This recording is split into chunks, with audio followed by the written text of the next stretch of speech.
can call me Columbina, or Kutar, or Moon Goddess. Whatever you prefer. I'm used to having many names. The moon's blessing is yours, whenever you might find yourself in need.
It's about time we headed over to the Curatorium of Secrets.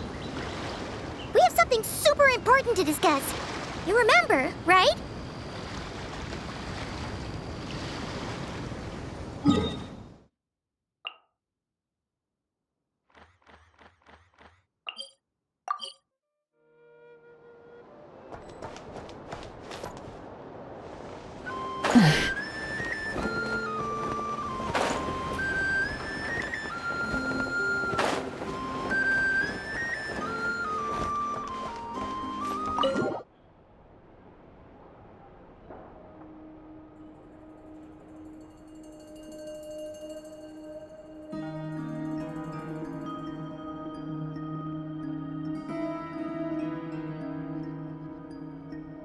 Looks like the gang's all here!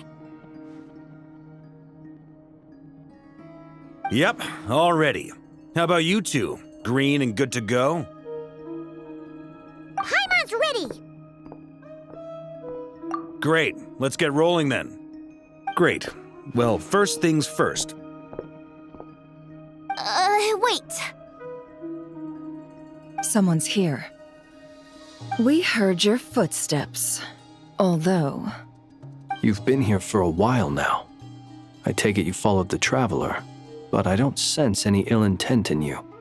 Come on.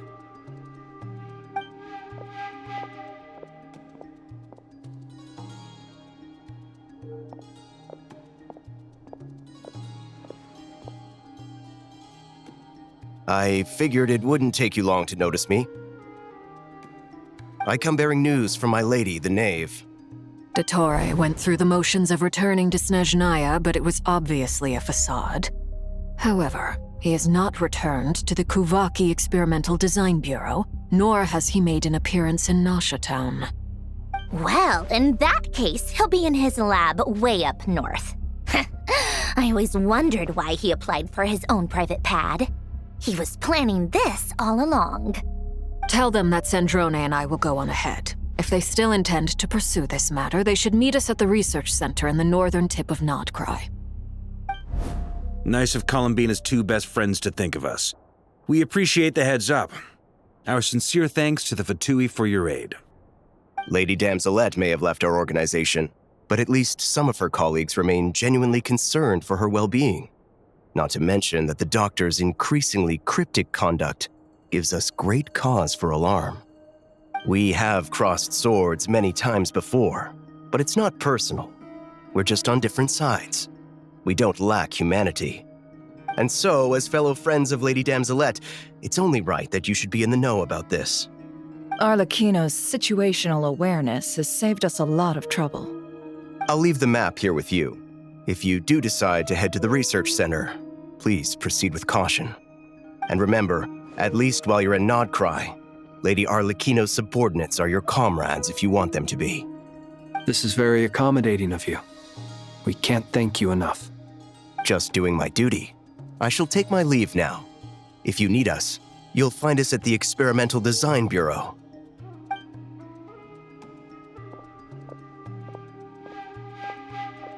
Oh, the doctors left the Experimental Design Bureau and headed to some research center up north. Marionette seems to think he's been planning this for a long time. But when did it start? Before he even arrived in Nod-Krai? It seems his loyalty to the Tsaritsa is lip service at most. Behind the scenes, he may even be working against her.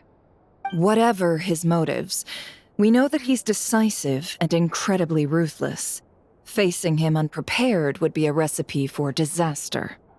At this stage, it's difficult to predict his next steps. I suggest we split into 2 groups. We need some people to stay behind and guard Nasha Town. Well, as much as I'd love to help, infiltrating research labs isn't really my area of expertise. But at least take Cool Your Jet's Ducky with you. It should be some help during the battle. And as for Miss Inefa, I suppose you will stay to protect Miss Aino? Detecting operational logic. Protect Aino. Priority. High. Just in case, Servarka, I think it would be best if you stayed behind as well. You can leave the research center to us. I mean, I would have said the Knight of Berea should probably be out on the front line, but okay, fine. Leave Nasha Town to me. Be careful out there, okay? If things get out of hand, fall back right away. Yehoda will be on hand to assist you.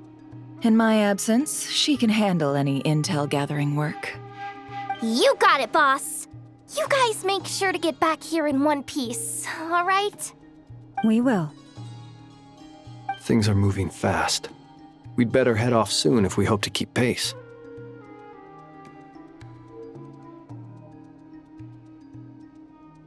So, it's infiltrate a secret research facility, or... Yeah, all right.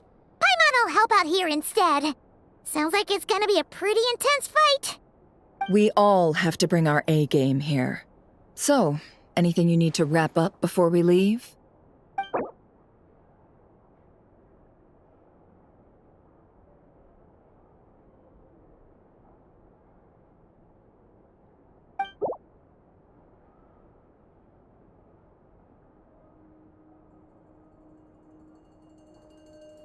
Then you'd better get going. Very well.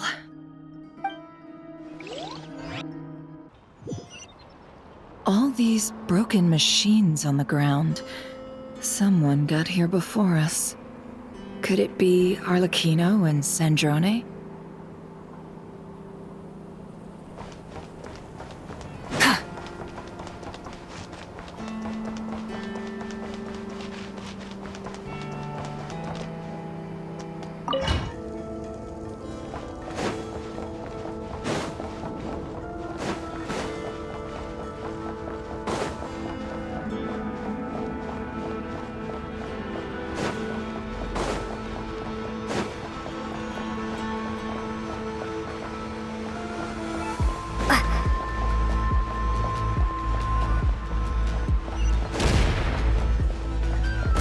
That's quite a welcome party.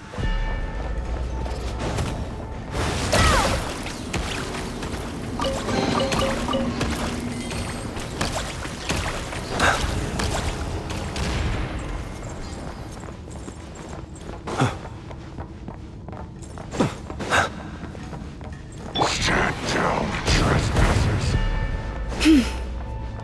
Get back! I said get back! Do you hear me? Why isn't it working? No! Don't come any closer! Don't! Ah!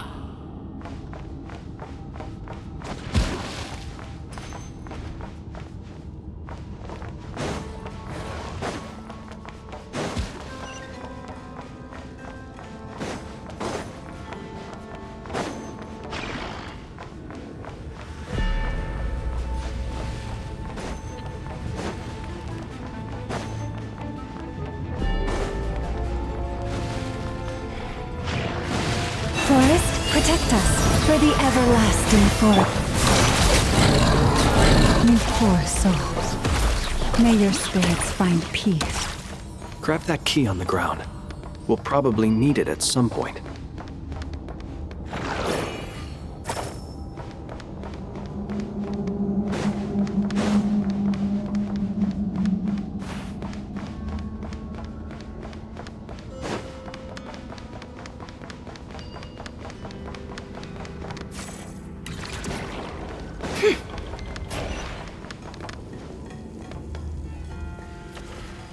Watch out! Ugh, there's no way through. Let's go around.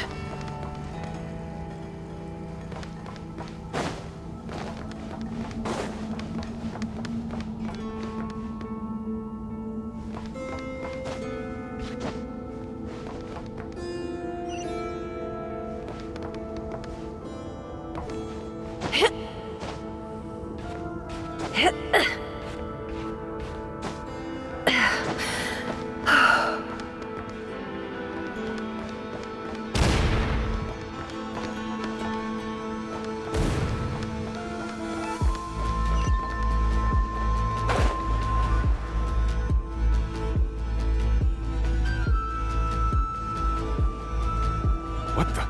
Trespassers? Here? What's wrong with you people? We're looking for the doctor, and we understand he might be here. I see you're fleeing the facility. You looking to settle a score with the doctor? Good luck with that. I don't think you have many chances left. Perhaps. But you might have a chance to live if you start talking.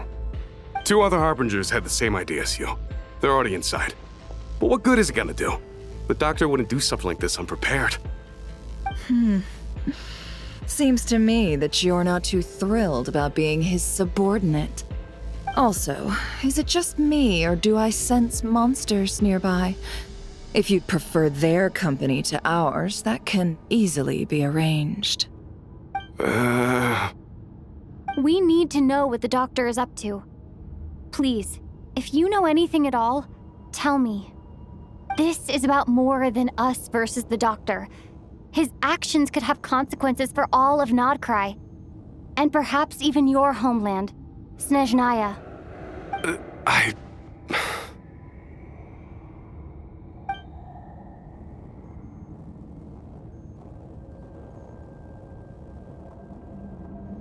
He's building something. Ambitious doesn't even begin to describe it.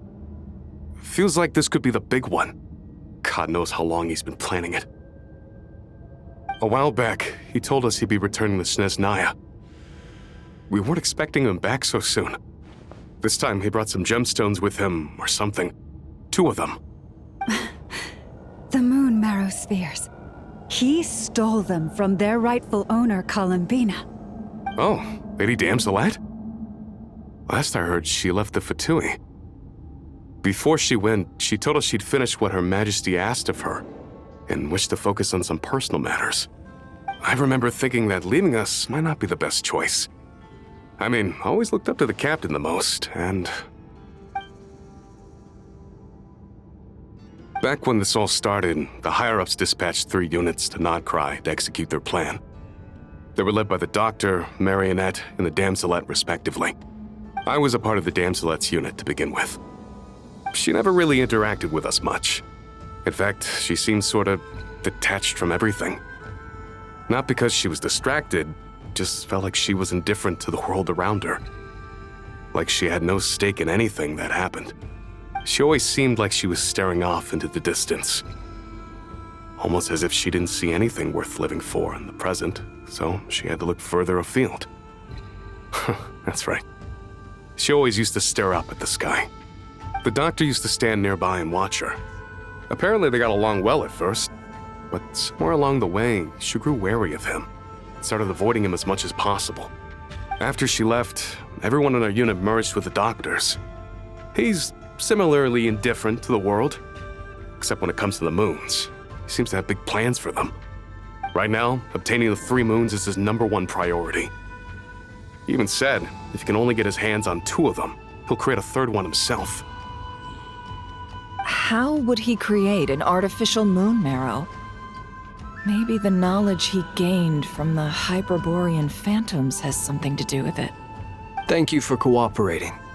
We appreciate the level of detail. I get the sense that you'd serve under Columbina again if you had the chance. Would that be fair? No, she's no longer a harbinger. As a member of the Fatui, my loyalty will always belong to the Tsaritsa. I'm only telling you all this because I don't completely trust the Doctor. His actions do not align with the goals that first brought us to Nod-Krai. I understand. We'll do everything within our power to stop him. The Knaves unit is based at the Kuvaki Experimental Design Bureau. Maybe you can seek refuge with them. Well, now we know what's going on here. Artificial moon marrow. He's likely well on the way to completing it. Dottore's technological capabilities are far more advanced than I thought. I fear this could get ugly. Everyone, prepare yourselves.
Welcome, one and all. I've been expecting you. I hope my humble research facility is to your liking. Yeah, we really appreciated fighting our way in through a horde of monsters. The gall! You expect us to believe you've just been patiently waiting for us? Of course I have. Should I be worried about something? Everything seems to be going quite smoothly so far, and you've shown up right on schedule. First Sandrone and Arlecchino, now you. Ah, quite a surfeit of guests I've had today.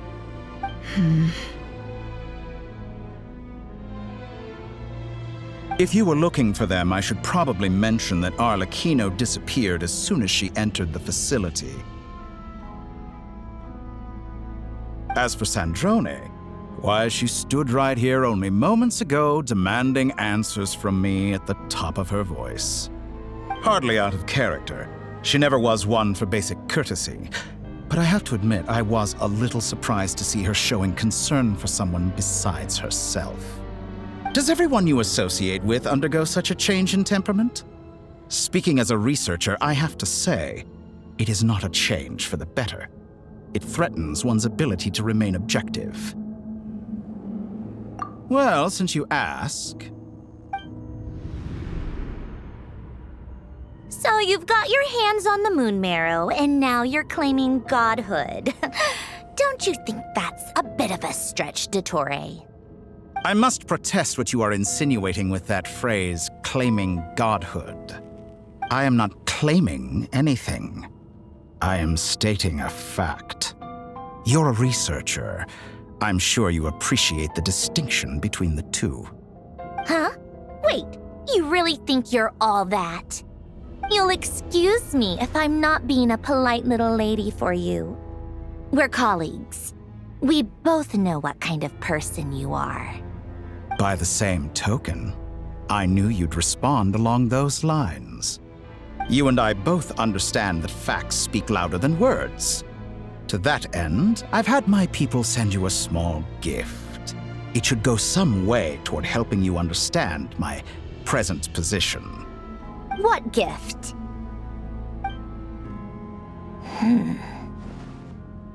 Where have all your troops gone? Who knows?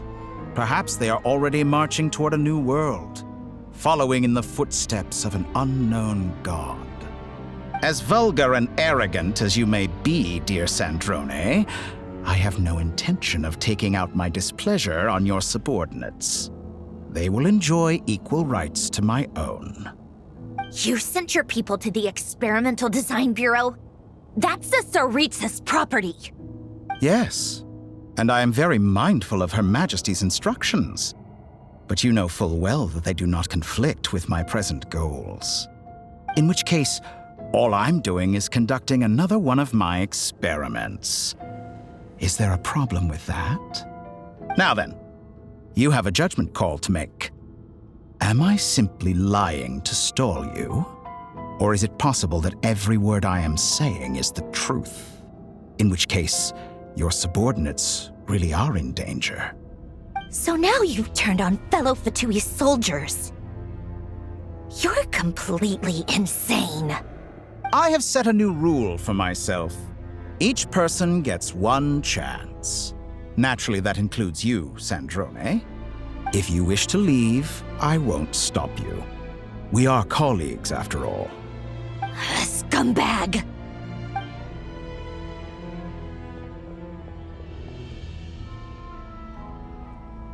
Still, I hadn't counted on Sandrone sparing any thought for the people of this world. Shame. I always found her self-centeredness to be one of her few better qualities. How can she ever hope to achieve greatness when she's so obsessed with protecting her little design bureau? It's more than a little disingenuous to speak of achieving greatness while taking hostages. Or does honor no longer mean anything to you? Honor? I have the marrow of 2 moons in my possession and will soon complete the construction of a 3rd. I will be the god of a new world. And you speak to me of honor? How charmingly naive. Those are sacred relics. You do not deserve them. In my view, many in this world do not deserve to be alive. And yet I mercifully permit them to go on living, do I not? You'll come to regret your actions. Will I now? Let's see if you can make me.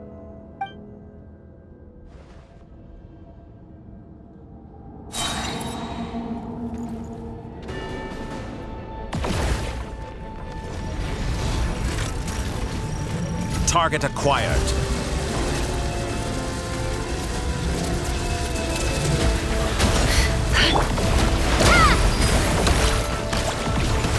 Your actions betray your fear of me. To dust. Arlecchino! Thanks for the assistance. Arlecchino? They see you as an ally? What a farce. You're clearly here to destroy my research, not me. I'd say your research is more valuable than your life. Am I wrong? Leave this place. Dottore is too powerful with the artificial moon marrow in his arsenal. Fighting him is futile. Quickly! How's this?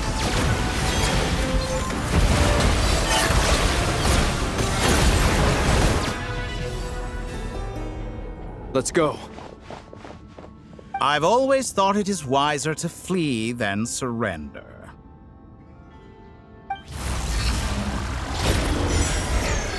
Watch out! What the? Forget about me! You should... Where's the Traveler?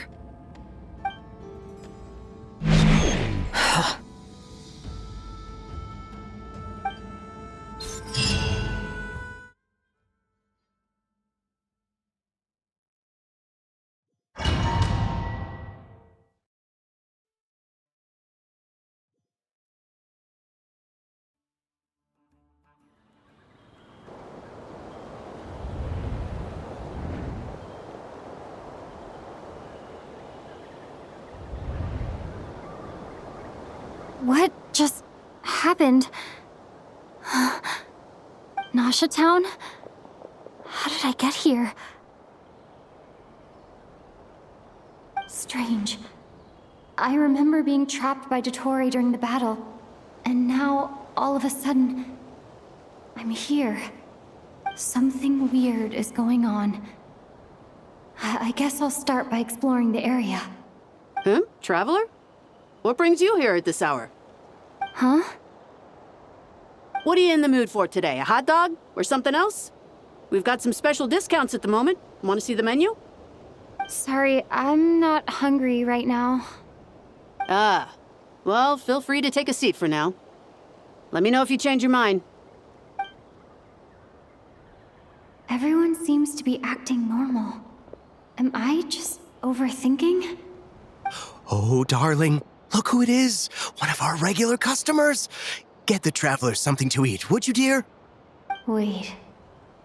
Why is he talking like that? Well, I'd love to, but can't serve a customer unless they order something. Anyway, I take it your business is wrapped up? Yes, thankfully. It was a long trip, and it's left me feeling pretty exhausted. But the upshot is, I won't have to leave again for a good while. We can have some quality time to ourselves. Wait. These two are a couple? I see some kids around too. I didn't know they had a family. Hey there! I haven't seen you in ages! What's keeping you so busy? I've been looking forward to playing with you again. You forgot already? You're silly.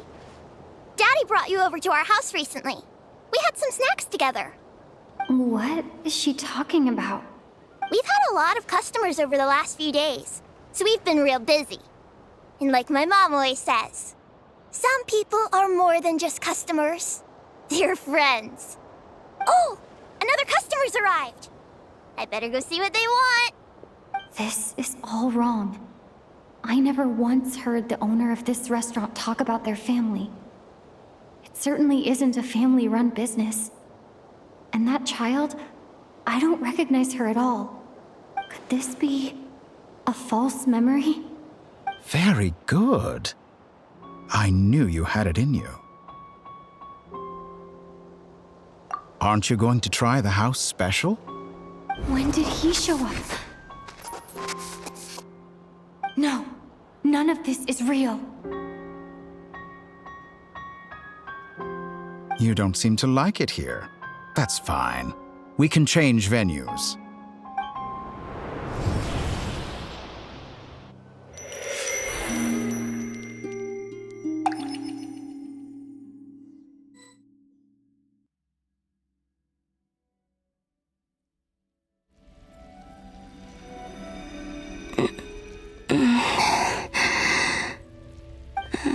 I'm still alive.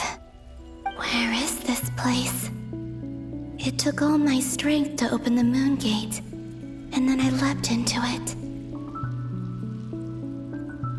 So this is the moon's reflection? The mysterious realm beyond the gate?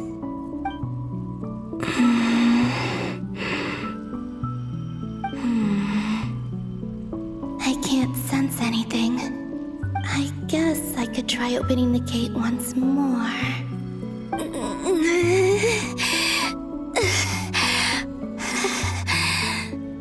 No response. Maybe this space can't be opened from inside. If this was the space that killed both Rerir and his lover, then why am I unscathed? Or... no, I'm not unscathed. Even the air here feels frozen in place. There is nothing here with which I can restore my power. I should conserve my strength and proceed with caution.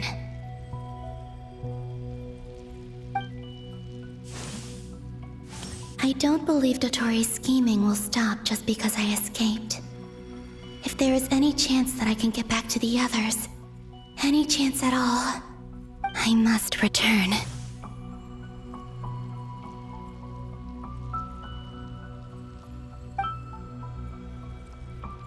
Emptiness, silence.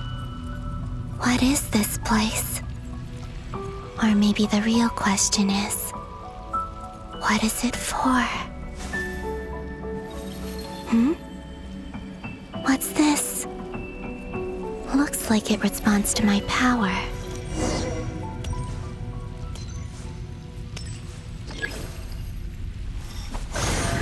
Golden. Like Kuvaki. Is it some sort of guide? And why does it feel so familiar? I might as well follow it.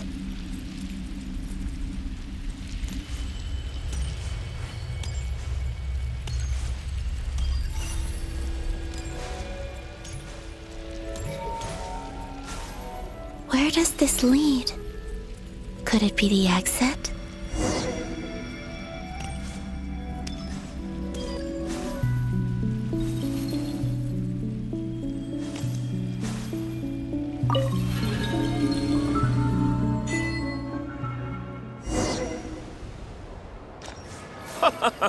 Welcome home, Moon Goddess. Is this Nasha Town? But isn't Moon Prayer Night over already?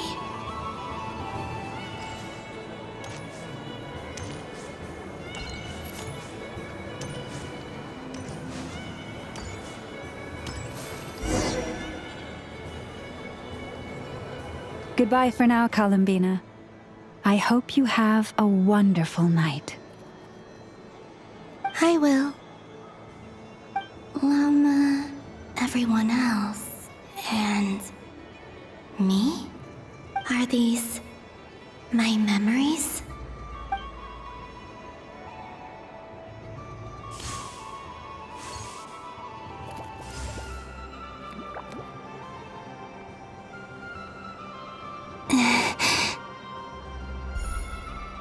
I can't touch them.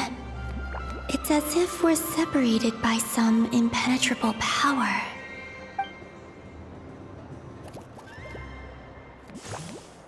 Over here! Over here!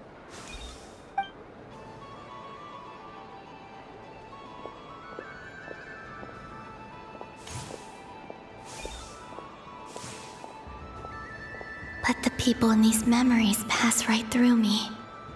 Just like when I disappeared. If only I had known what would come to pass after that. Even so, I should still take a look around. Just being back here. It gives me the strength to keep going.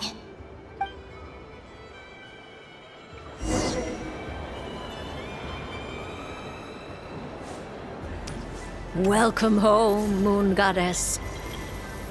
Oh, you're the genuine article. Alice was right. This Moon Prayer Night was worth watching after all. Oh, yes. That was the fortune-telling stall run by Barbaloth from the Hexen Circle.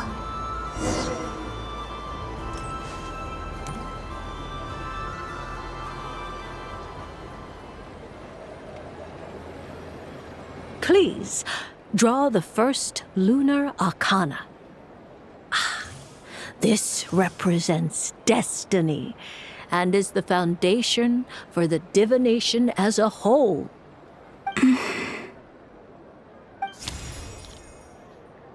My destiny. I believe the card I drew was the moon. Now that I think about it, Barbaloth's divination was absolutely right. It's almost time to draw the last card. The one that represents the future.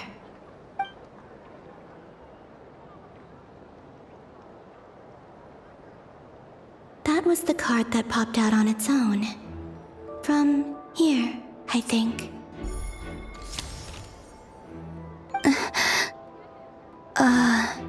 Kuvaki Pulse? What? Fascinating. I've never encountered this before in my role as a diviner. What's going on? Did that card leave the deck? Because of my influence? All I did was try to touch it, and then... Maybe this memory space is not untouchable after all. Are there weak points in the barrier? Or is it possible that there's more to this space than my memories alone. This card is death. I need to get to the bottom of this. I'll try touching something else.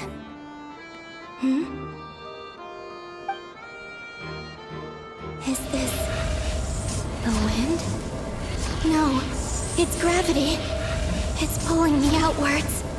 No, Traveler!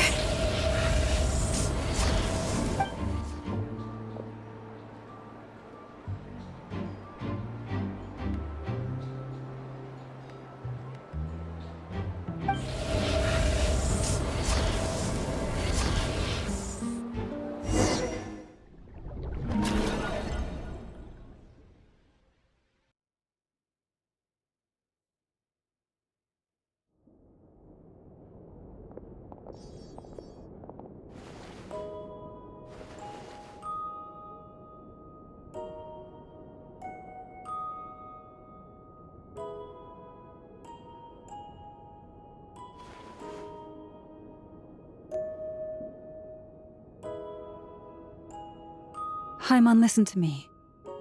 From the bottom of our hearts, we are so sorry. We completely understand how you must feel. The Traveler is trapped, and we all feel responsible for it. Don't say that! Haimon's not a little kid! You didn't leave her behind on purpose!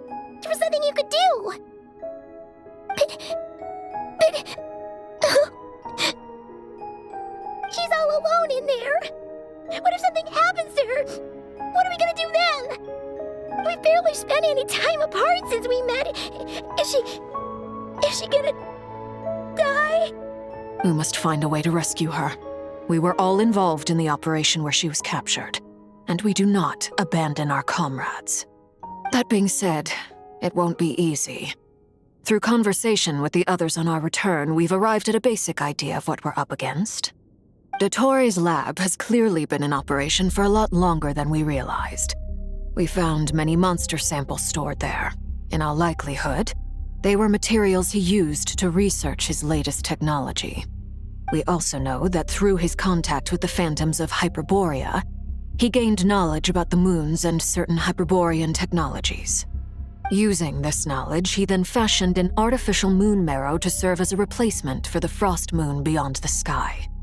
Unlike Columbina, Dottore is not being rejected by Teyvat. And even with 2 of the 3 moon marrows, his power far exceeds all of ours combined. Once his 3rd moon marrow is complete, Dottore will have completely seized the authority of the 3 moons. Teyvat's most primordial powers will then be in his grasp. Does that mean... I'm afraid so. No one could have predicted this level of insanity, not even from Dottore. And unfortunately, his insanity is coupled with an intellect and ambition that not even his peers in the Fatui can match. This is dire. Sounds like the world is done for. The 3 moons' authority can influence the very fabric of time and space. I dare not imagine what a monster like him would do with that kind of power. The trouble's already begun, I'm afraid. On our way back, we discovered that part of Nod-Krai is being enveloped by an unknown energy. We cannot ascertain what is happening inside. I'm convinced this is Dottore's doing. Not that there's any way to prove it. The issue is, we have no idea what his intentions are. The only thing more frustrating than facing down evil is knowing that it will surely come, but not knowing when. The Doctor is guilty of numerous crimes in Mondstadt as well. One of our knights, well, former knights, his father was murdered by Dottore. His ideology and methodology are a danger to everything in his path, from individuals to entire nations. He does not feel guilt, even when he acts against his own people. He doesn't see them as his own people, that's why. People like him see everyone else as beneath them. Right. He views other people only in terms of how they can benefit him. That's the basis of all his social connections. Granted, he's hardly the only harbinger to pursue their own interests, we all do, and Her Majesty is gracious enough to permit it. Still, her mercy has its limits. Dottoro's actions have gone beyond even what the Fatui could have imagined, usurping divine authority to become a god. For a servant of the Tsaritsa, that goes beyond being disloyal. It's treason of the highest order. We can't expect him to heed the Tsaritsa's will once he gains the Three Moons' authority. Even we Harbingers consider him the most self-interested among us. Poor Traveler. Of all the people to get caught by... We have to go save her! Right now! Please! We gotta find a way! Paimon, I promise you, we are with you all the way. I get how you feel. I do. But it's gonna take more than strong emotions to take down an enemy like Dottore. What we need now is more information. Right. We can't even guarantee he's still at his research center. Before we can think about mounting a rescue operation, we need to confirm the Traveler's location. I'll find a way. Paimon knows, but... She's so scared. If anything happens to the Traveler... She might be the strongest person Paimon knows, but she's still human. She feels pain and bleeds just like anyone else. Then think things through before you stick your neck out. Unless you want to lose your head. Sandrone. Miss Sandrone, you're okay? Put the stuff over there, and be gentle with it. Am I okay? As you can see, I've had to move my whole livelihood out of the Experimental Design Bureau. It's been swallowed up by Dottore's energy field. If I'd left it any longer, I probably would have gotten stuck there. Ugh, Dottore always goes a little loco when he finds a shiny new toy. Not that he'd ever admit that. But this time, he's gone full psycho.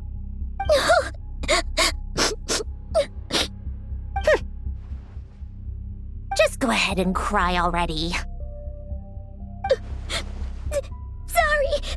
Paimon's not trying to make a scene. It's just... She can't. Oh, Paimon. Let it all out. There's no shame in it. When you're overwhelmed by fear and despair, crying can help get it out of your system. You'll feel better for it. Okay then, while the baby of the group is having a moment, how about the grown-ups get to work? Give me your hand. You've made a discovery? Polonia, scan.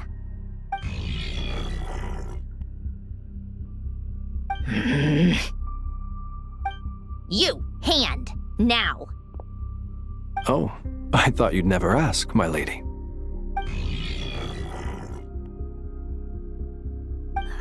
Curses! You're next, then you.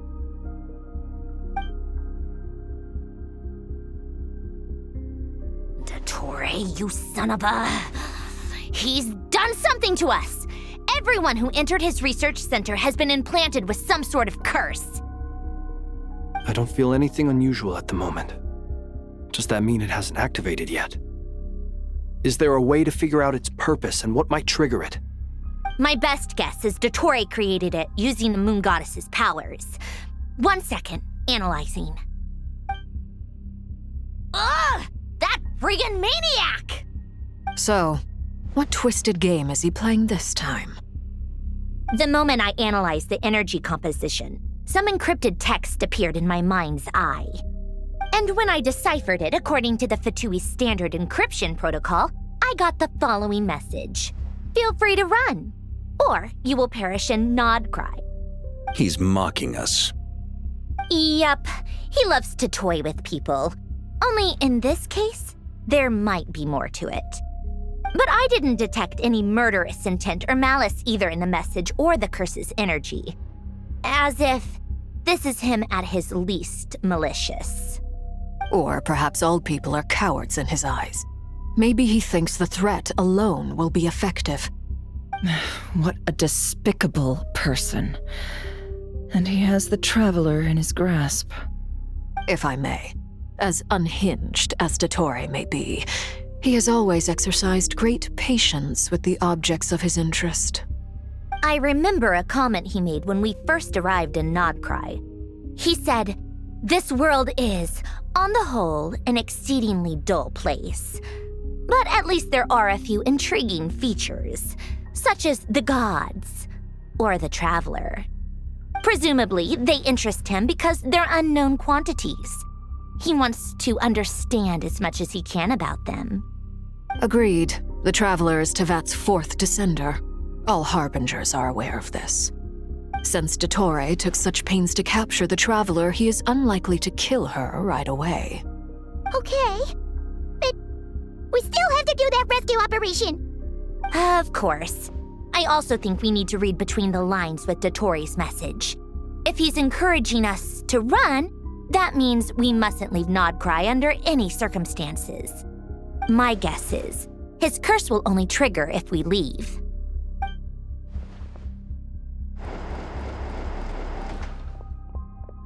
We've discovered multiple energy fields.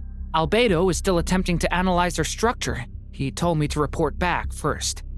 Each field is slowly growing, swallowing up more of the surrounding area in the process. And the pace of their expansion has increased since we first examined them. He's probably trying to swallow Nod-Krai whole. His nefarious ambition knows no bounds. If this continues, the whole of Tevat will be in trouble, not just Nod-Krai. The loss of Columbina could not have come at a worse time. Do we think she's truly gone for good? She entered the space beyond the Moon Gate, knowing what became of Rerir and Thalindus. I'm sorry, but I fear the odds aren't good. Don't be ridiculous. If I know her, she's busy finding a way back as we speak just so she can annoy me. She isn't dead. Whatever has become of her, the fact remains that we are two comrades short on the eve of a decisive battle. We need to find out the Traveler's location, but there is also other work to be done. Agreed. Whatever Dottore is planning, we have to get the local populace somewhere safe. So, as well as a rescue mission, we have to organize a mass evacuation at the same time. It would be best if someone could approach leaders of neighboring nations and negotiate emergency asylum for Nod-Krai's inhabitants. Can anyone handle that? Snezhnaya is one option. I'll see what I can do. This would be so much easier if the Traveler was here. No! Stop thinking like that, Paimon. Paimon will join you. She's pretty well connected thanks to the Traveler. Maybe it'll come in handy. Either way, that's what the Traveler would do if she was here.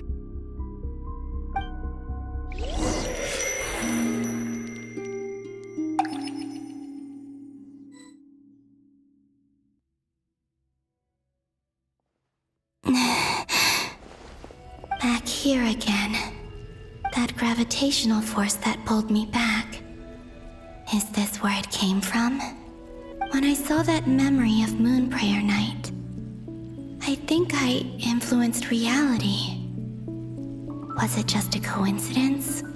Or if only I could have sent the others some kind of warning on Moon Prayer Night. Maybe we could have stopped Dottore.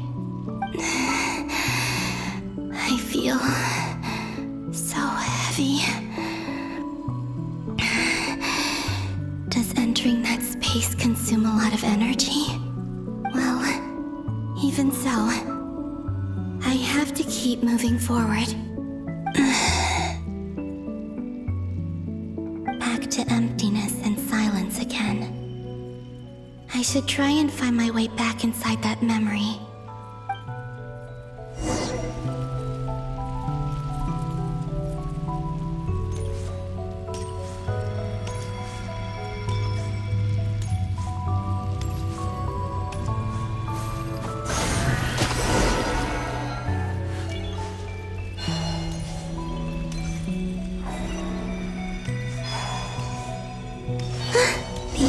From last time isn't showing up.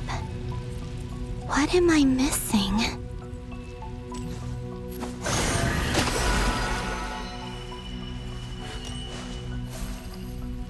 Looks like I need to gather these scattered fragments.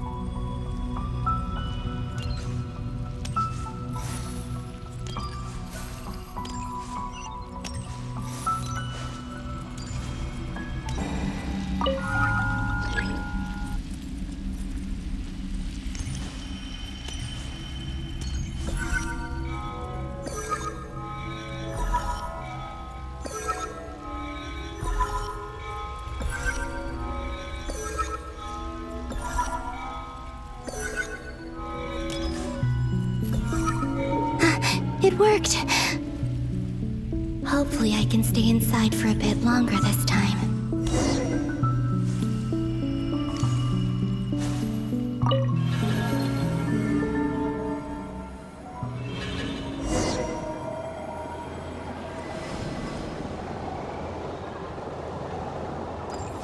Ad Astra Abyssosque. Welcome to the Adventurers Guild. What? This doesn't look like Moonprayer Night. Extra, extra! Latest issue of the Nausea Express! I don't think I've ever been here. Maybe this space isn't comprised of my memories after all. There aren't any festive decorations around. Is this Nausea Town after Moonprayer Night ended? Did Dottoro's plan not affect the town? Or is no one aware of what happened because he used the Three Moons' authority? Let me see if I can influence anyone else.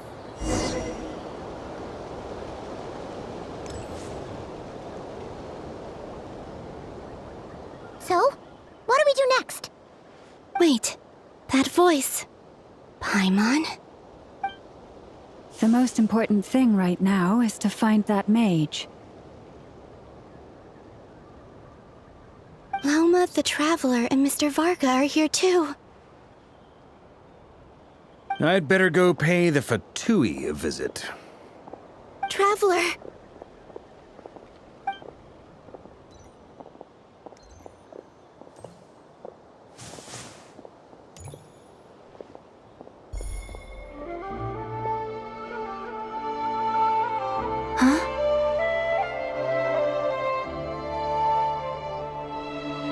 Columbina?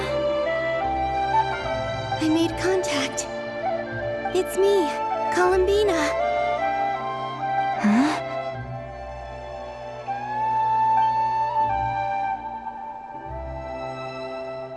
Traveler?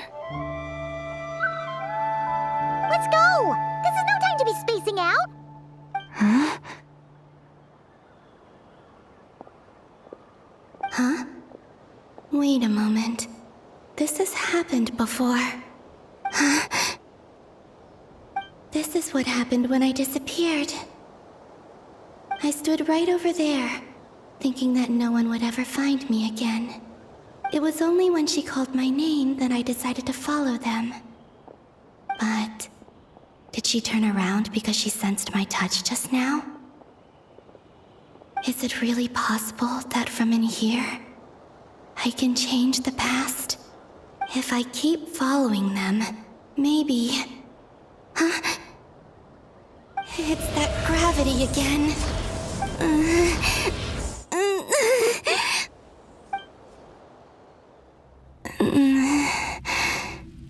Every time I influence reality within that space, this force intervenes and pulls me back. It's as if it's trying to stop me from leaving.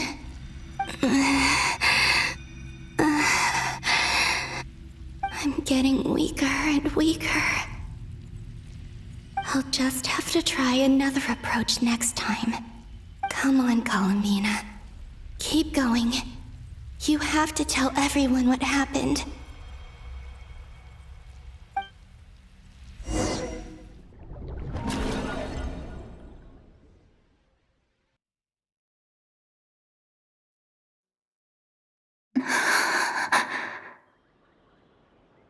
Suddenly, I've been plunged into darkness, alone. It feels strange, as if something has grabbed hold of me Is Dottore now powerful enough to interfere with space itself? Look at you, standing so still in total silence. I almost didn't recognize you. Hello there, traveler. He seems to be in a good mood. Wait, what's that behind him? Ah, so you noticed. This is the completed trilune. 2 primordial moon marrows and 1 artificial specimen. You are wary of it. Good. Maintain that reverence. You performed well in that recent battle. Brave and reckless as always. Courage is the sign of a true hero, and impulsiveness is the hallmark of those who strive to advance. I say this not to belittle you. Most creatures are far more timid by comparison. 3 moon marrows. Does that mean the artificial one is now complete too? Well spotted. What do you think? For a replica I built myself, I dare say it looks the part. Dottore, are you planting illusions in my mind? I have no interest in fooling your eyes. On the contrary, I hope to show you the true essence of all that you see before you. Is this not a beautiful city? People live in peace and find joy in their work. The streets are safe. People can even leave their doors unlocked at night. You might say it is the Elysium everyone dreams of. All available data indicates your values and worldview conform with the mainstream. This kind of society should be quite to your taste. False beauty is deceitful. Lies are to no one's taste. I wonder, is it your moral standards that are too high? Or your expectations of reality? Answer me this. If someone existed in a sweet dream from the moment they were born, a dream in which they never once felt pain, which do you think they would consider superior? The dream or the reality? That's pure sophistry. It has nothing to do with your actions. As I suspected. You have yet to understand all of this for what it really is. What do you want from me? You sound impatient. Do you think the only reason I'm keeping you is because I want something from you? If it's not, then why haven't you killed me yet? No one can stop you if you're as powerful as a god. I'm delighted you recognize that fact. I believe we last squared off in Sumeru. Ah, the memories. How time flies. You and I have both grown. I'm not surprised that Arlecchino and Sandrone worked with you. You've always a way of slowly but surely ingratiating yourself with all levels of society. People laud you as a hero, but I suspect there's more to it than that. Oh, but to be clear, I don't say that to flatter you. Do you always give your opponent an appraisal before you deal the final blow? Call it a long-time habit. I'm a researcher, and one of my duties is to give an objective assessment of my subjects. But you misunderstand. We are not opponents. Not at this moment. I just want to talk. Think back to Tartaglia, Arlecchino, Capitano, Colombina, and now even Sandrone.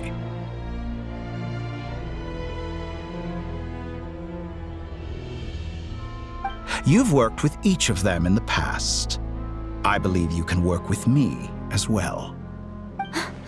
What makes you so sure? Well, why not? Should the good associate only with the good and the bad befriend only the bad? I like to think we could have a more mature relationship than that. Surely you don't think all your relationships are grounded in friendship or shared ideals. People come together because it benefits them to do so. If you think of the people you admire, you must surely admit that they have provided some benefit to you. Morality, ambition, dreams. People have plenty of words to embellish the nature of their relationships. But once you break free from those ethical frameworks, you will see that the only thing connecting the two of you is mutual benefit. And that is what I'd like to talk to you about. We're finally getting into it. He's probably been planning to kidnap me for a long time now. For what exactly? He has the authority of all 3 moons. I won't be able to gain the upper hand in a fight. Best if I pretend that I'm willing to negotiate for now. You say you're a god, but you also speak of mutual benefit.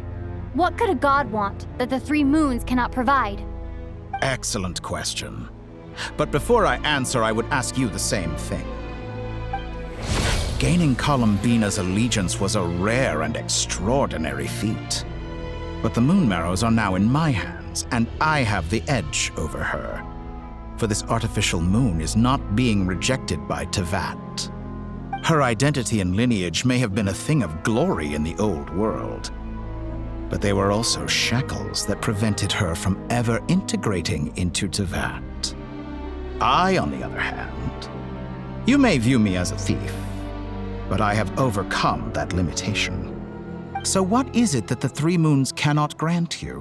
What stops you from negotiating with me to get what you want? I don't make deals with lying psychopaths. That's quite an accusation. Are you expecting me to get angry with you? Well, this is one aspect in which my personal growth has served me well. In the past, my less mature self might have been disappointed, perhaps even angry, over a small setback like this. Like when you and Lesser Lord Kusanali joined forces to oppose me, for example. But things are different now.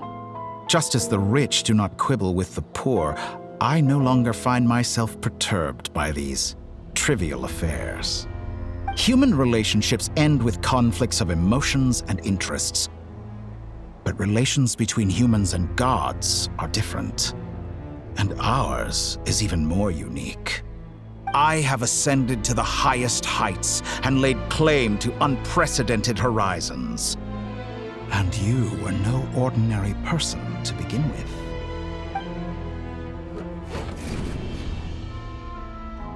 Allow me to show you the world, Descender.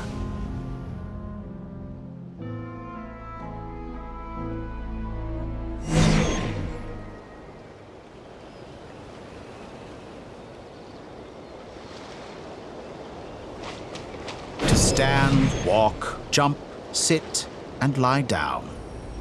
These are the most common of behaviors.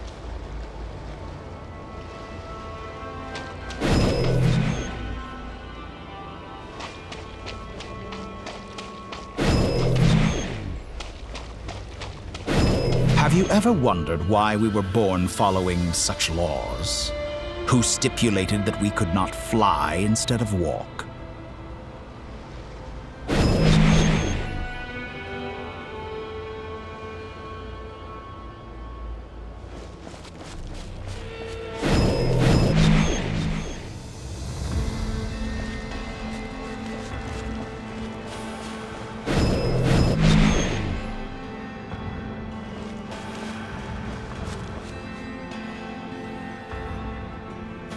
Someone of your talent and experience must surely know of the 4 great rulers who serve the heavenly principles. They govern life, death, time, and space. One wounded by a blade will die from blood loss or infection, and one who falls into a lake will drown in agony. The elderly wallow in solitude, and the solitary age faster. Eventually, new life is born, only to embark on the same path of suffering. These 4 divisions anchor the world and shackle those who live in it. But they themselves transcend its boundaries, squandering the power bestowed by the heavens. All who live yearn for equality, but unless the gods prostrate themselves and profess that they are mere servants of the living, equality can never exist. Who makes the rules we must live by? Who has the right to restrict us? The limits of the body can be rejected.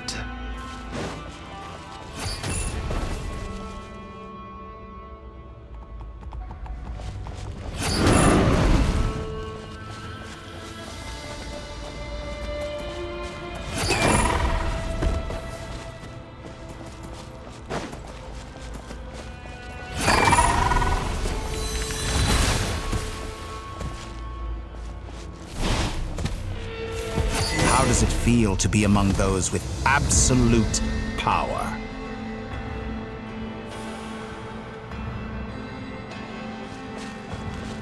You cannot conceive the extent to which your flesh hinders your mind and spirit.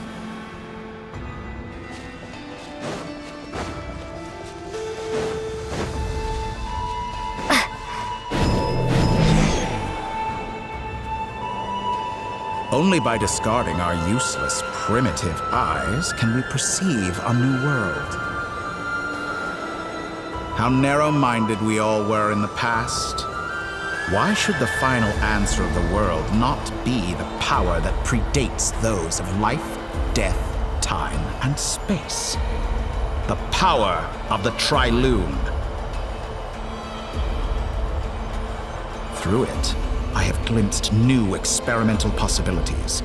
Nature suppressed, authority exiled, souls controlled.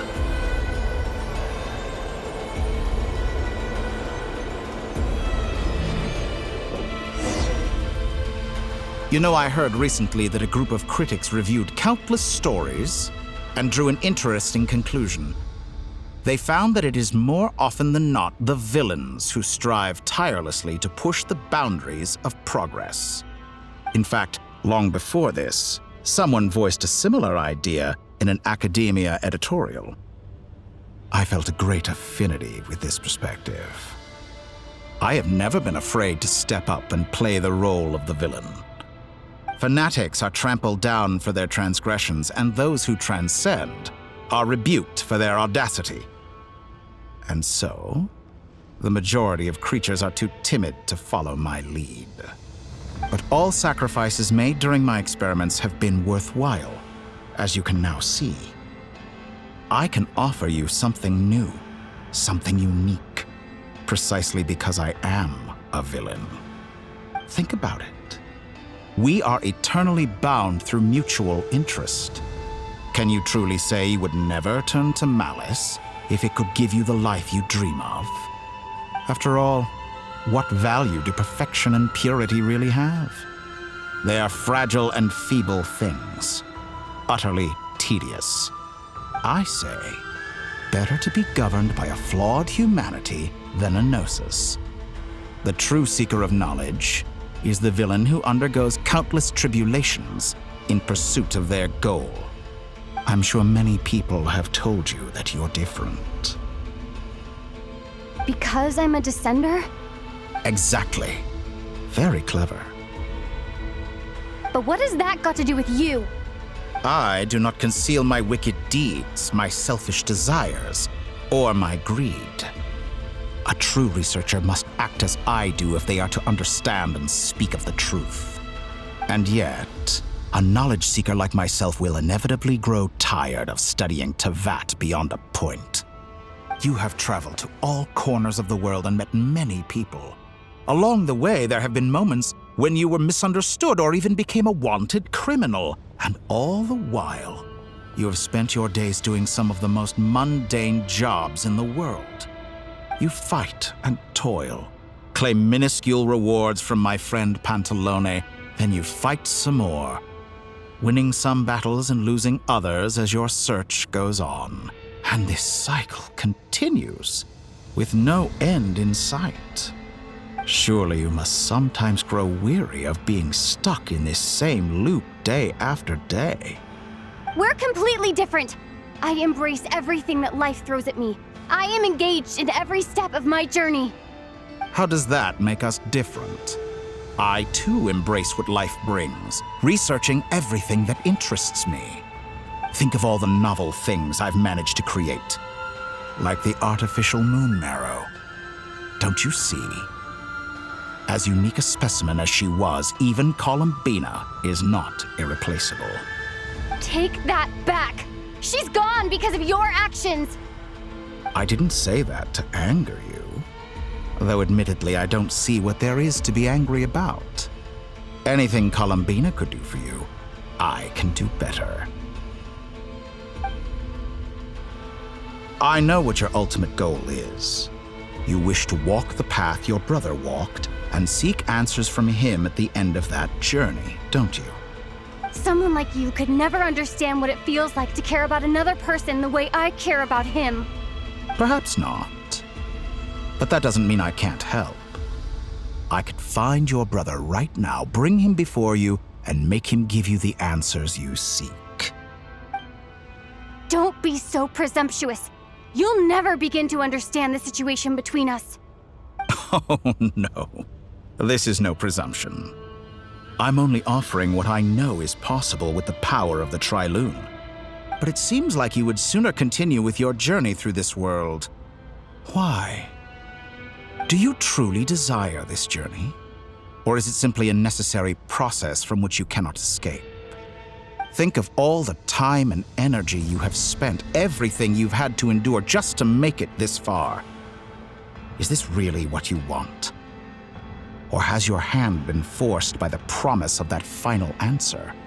Yes, you have made many friends. But do they ever spare a thought for the void in your heart and what it yearns for? What you want is not friends. It is family. But do they know this? I, on the other hand, am far more considerate. Join my experiment, and in return, I will bring your meaningless journey and all its struggles to an end. This is a malicious attempt to manipulate me. But at the same time, he's stating some very human truths. Of course, he's right about my predicament. How can I deny it? I have faced ungrateful strangers, never-ending troubles, an endless quest for answers. I want to see him. After everything I've been through, words can't describe how much I miss him, how much I want to be reunited with him. Wherever you are right now, do you miss me too?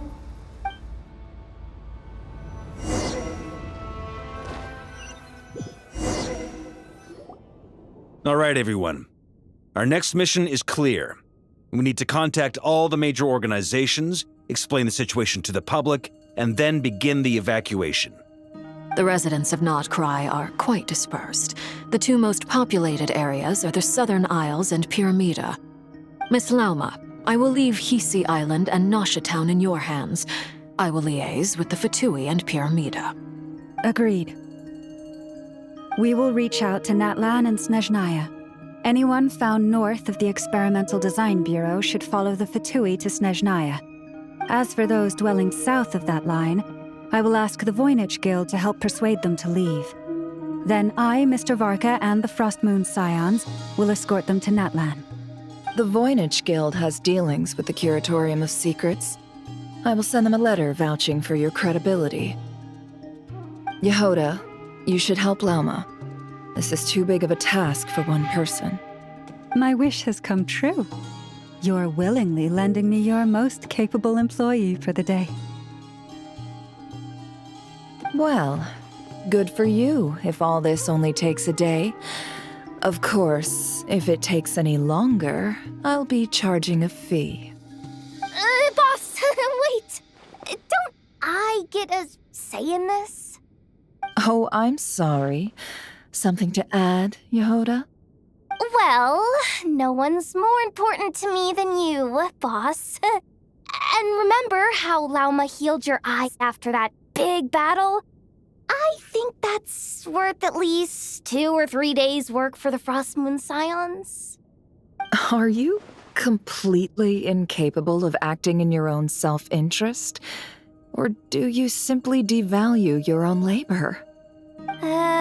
Are you sure you don't want to come with us?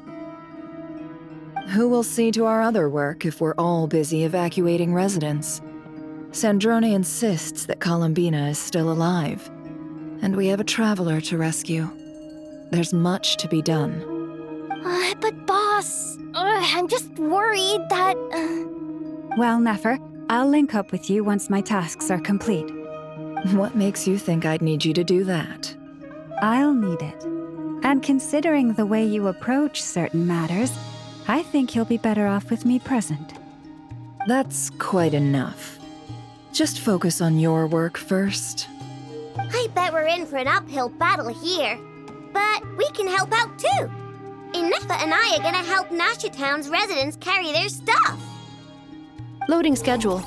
Store essential local research data and technology samples, then escort the people to Natlan. Understood. I will execute this to the best of my abilities. Great stuff. Thank you, ladies. I've contacted the Lightkeepers. A colleague of mine will join us shortly. I will persuade them to conduct a thorough search of the region to ensure that no civilians get left behind. As for me, I guess I'll be making an early return to Sumeru. I think it's important that someone informs the Dendro Archon of what's going on in Nod-Krai. Roger that. Someone should inform Mondstadt, too. Mr. Duran, can I trust you to handle that? I think you fly faster than any of us can run. As an added incentive, get there fast enough and I'll see about getting your gliding exam waived.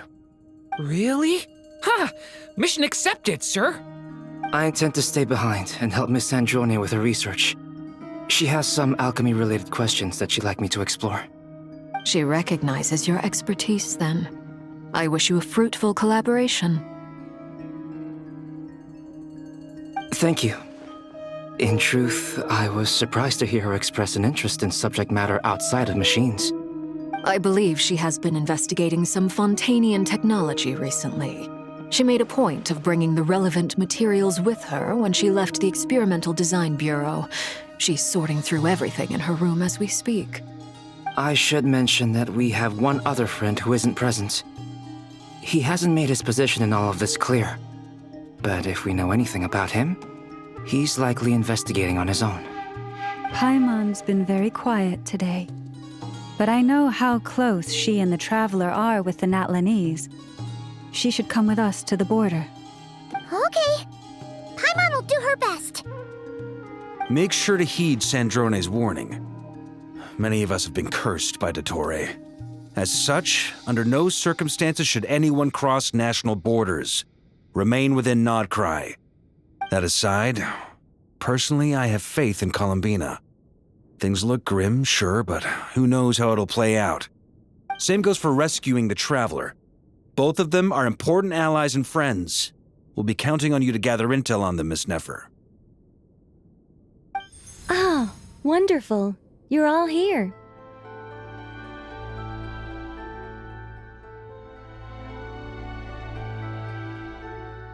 That voice again! Nicole? Whoa, that was loud! And it came out of nowhere. So mysterious. Sorry, this is the only way I can speak to you all right now. Please accept my apology. Anyway, time is short. I'll cut to the chase. We're still facing quite a catastrophe here at the world's borders. Alice has roped in every Hexen Circle member she can get a hold of. Except for me. She told me I had to come and help you all out as a matter of urgency. I quote, "You love talking, don't you? Well, now it's finally your time to shine. Take these. Make sure the whole party gets one each. You'll be in charge of making sure everyone stays connected." Huh? Is this a Dodo communication device? Scanning. Unknown device. Analyzing. Unknown device. Conclusion. Cute. Affirmative. It is cute and good. I believe that I quite like it. This is no ordinary Dodo communication device. It's my very own special modified version, specifically... sorry. I almost went off on another tangent there. Anyway, help yourselves. It will allow us to communicate over long distances within Nod-Krai. No more worrying about shuttling messages back and forth. What astounding technology. Am I right in assuming that it relies on your personal abilities to function, Miss Nicole? Yes, exactly. Right on cue, Albedo. I'd love to brag to you all about how it all works. But no, next time. Anyway, I'll be right with you all, serving as a communication hub. That's all from me. Head off as soon as you're ready. I'll be staying here to keep watch, and I'll be sending you my blessings.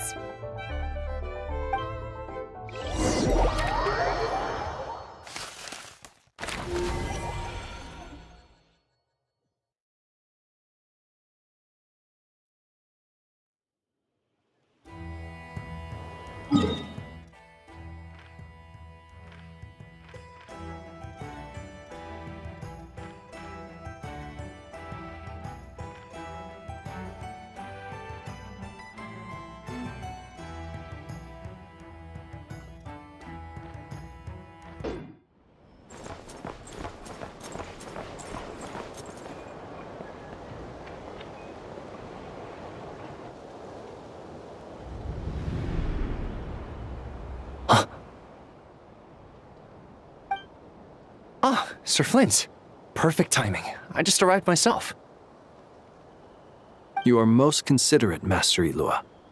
But in fact, I know you have been sitting here for quite some time. If you saw me, why didn't you say something? I was curious to see how long you could sit still for. Also, shouldn't you have managed to sense me approaching? That would be a first. You always seem to appear out of thin air without making a peep. Also, how many times do I have to tell you not to address me as master? I don't qualify. I beg to differ. Why should a young man so well versed in social graces as yourself not be worthy of that title? Please, Lord Flint's... Sir Flint's. I'm begging you, don't flatter me into complacency like you do with everyone else. You understand me better than most. My newest acquaintances tell me I love complimenting others. What do you think? I think they don't understand why you do it. You just love puffing people up till they're a big, happy ball of hot air that floats away into the sky. In all sincerity, I can only hope that they bring good tidings when they come back down to Earth. Is the situation that bad? We just held a strategy meeting. Let me fill you in.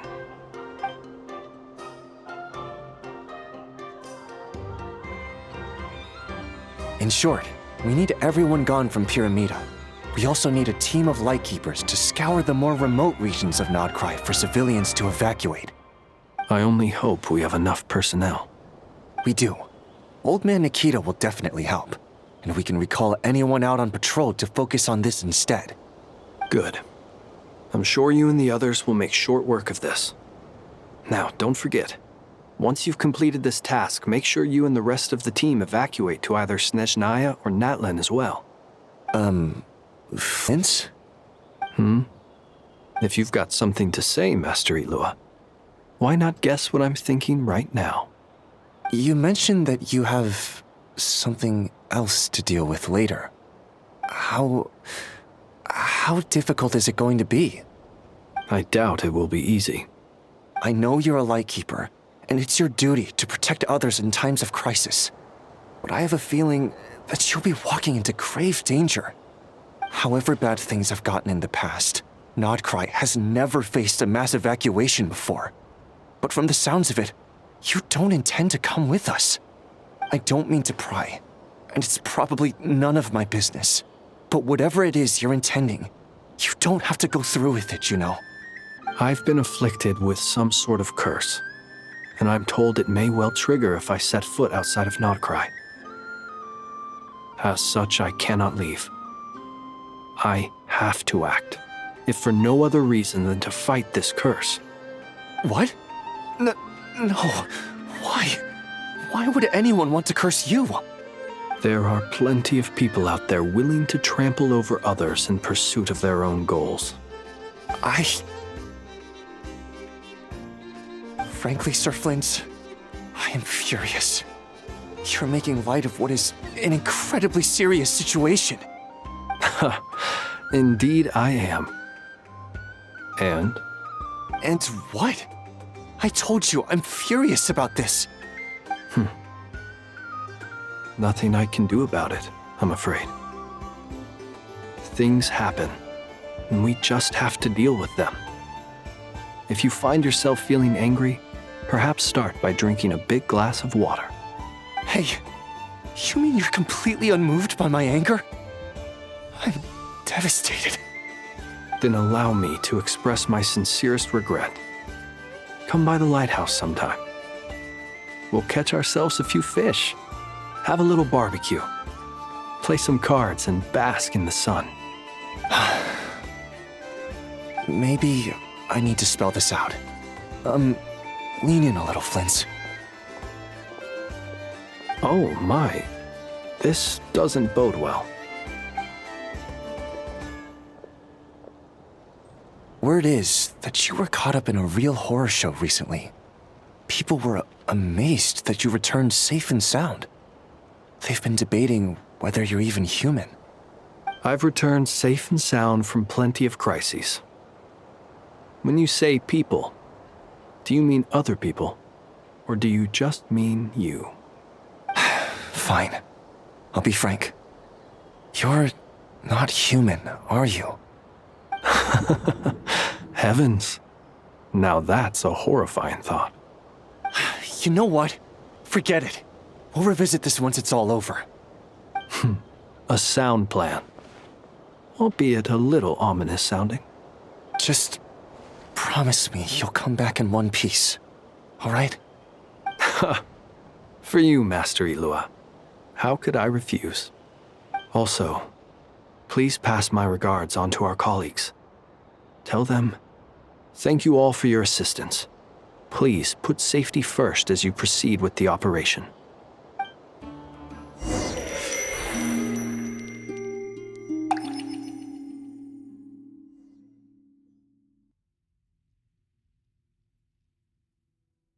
I have to keep searching for a path toward reality.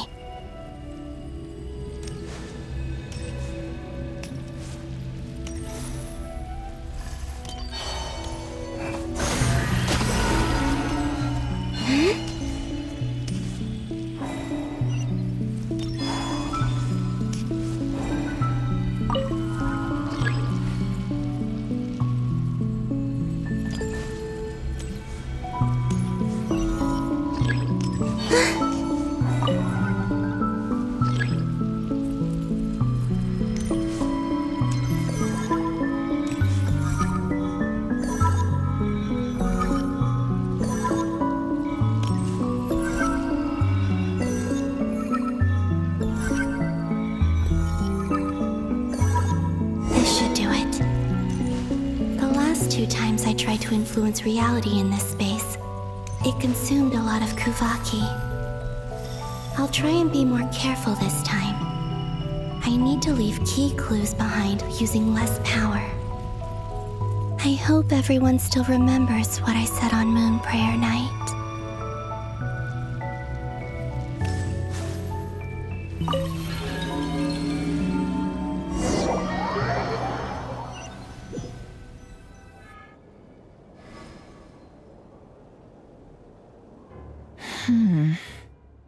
Nothing here either.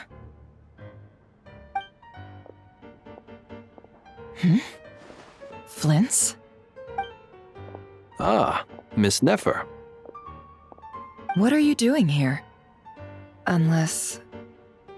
I just spoke with Ilua about arrangements for the search and came for a walk nearby. As for you, why would... It appears we think along similar lines. And neither of us likes to accept things at face value.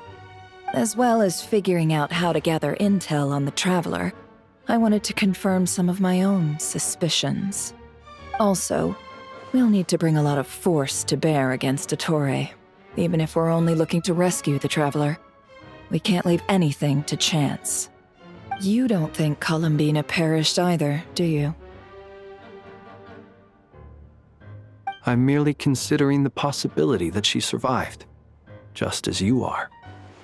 How much can we really know about a deity like her anyway?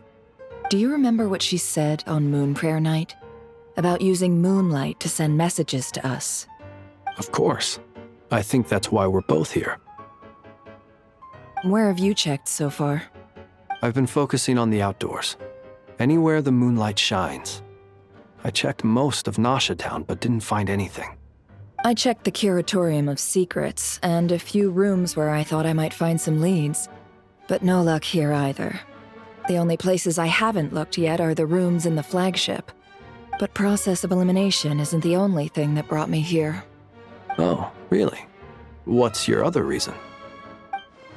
After all that build-up, our mystery ally never showed up even once!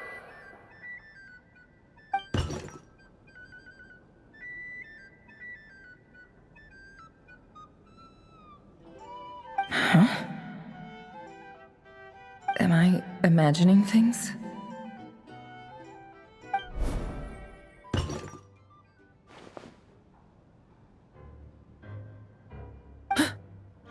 Come on, let's see what's going on. Oh no. I knocked knocked over a vase as soon as I came in. It must have been caused by a Kuvaki fluctuation when I entered the space. Although, it seems like I'm not about to be pulled away this time. It looks like as long as I'm careful with my actions, it doesn't count as influencing reality. Anyway, is this the flagship? The Traveler mentioned that's where she was staying. I only went into the lobby last time, so I've never actually been here before. How does this space work?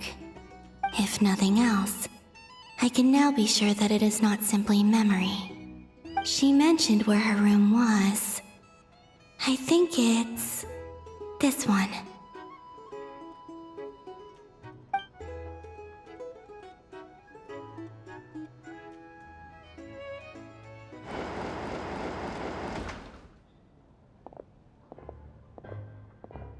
The door is closed. But if this is anything like when I disappeared, then maybe...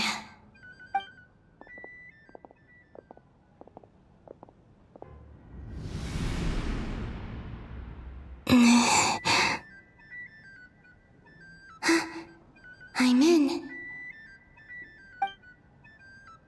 She and Paimon aren't here at the moment. I hope she's okay. I wonder what happened to her after that battle with Dottore. Best not to dwell on that for now. I need to try and leave them some clues.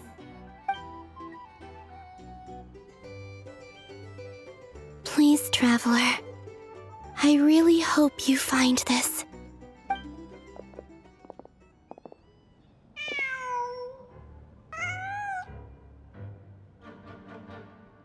Huh. Just a cat. Nothing else here strikes me as noteworthy. Didn't you stay here for a couple of nights once? Before Rerir showed himself, yes. It's also where the Traveler and I first met. Did you notice anything unusual during your stay? I remember thinking how much noisier the flagship is at night compared to the graveyard. Other than that, no. The Traveler and Paimon were most congenial neighbors. This is where they've been staying, yes? Over here? That's right. I wouldn't usually condone breaking and entering, but we can make it up to them later. Focus now. I have to write a message on the wall using Kuvaki, just like I said on Moon Prayer Night. Simply open your windows on nights when the moon shines bright, and the moonlight will naturally flow towards the words I have written. Here goes. I'll need to carefully control my strength.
There's a noise outside the door.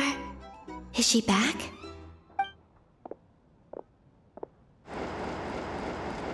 Please, you have to see these words.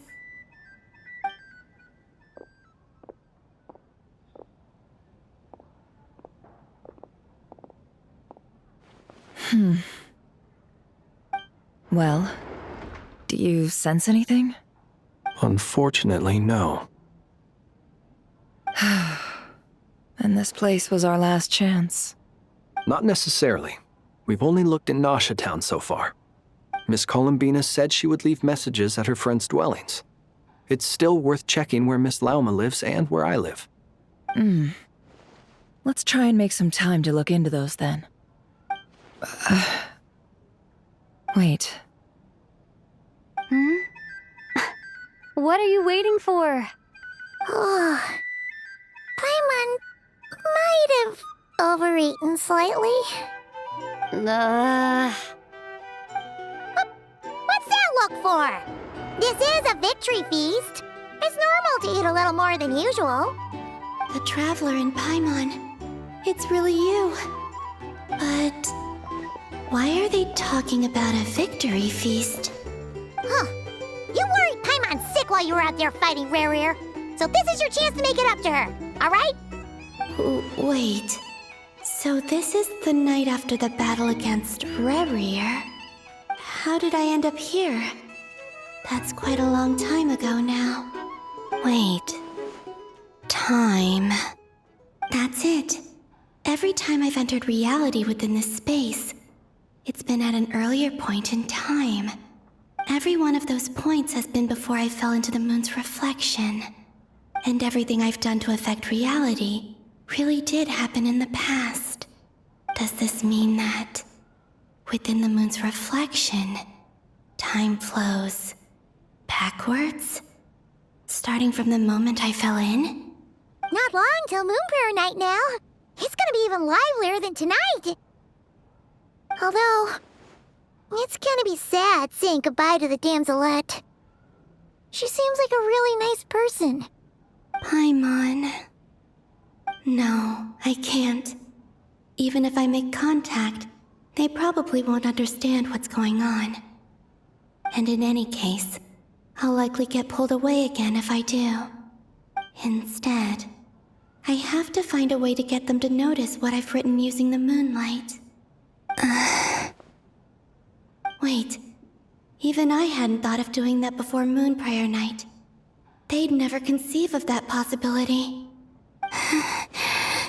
Is there truly no other way? Don't lose heart. We'll find a way somehow. Huh? Oh, you say that, but the Frost Moon is beyond the fall sky. If we wanted to go visit her, how would we make it through to the other side? We might not have all the answers now, but I'm sure we'll find a way one day. Huh. Guess someone's gotta be the optimist. The present. The future. That's right. There are still things I can do. What's your plan? Flins, when you were staying next door, did you ever open the window? No. The rooms here are dark and damp, and there's such a buildup of dust on the windows that the moonlight can't even get in. I didn't think it was worth the trouble. The moonlight? I think I see where you're going. One moment. I'll see if the owner is available. Don't bother. Time is of the essence.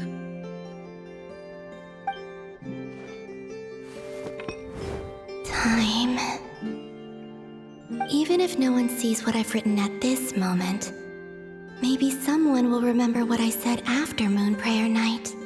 I need to write down as much information as I can. And maybe one day...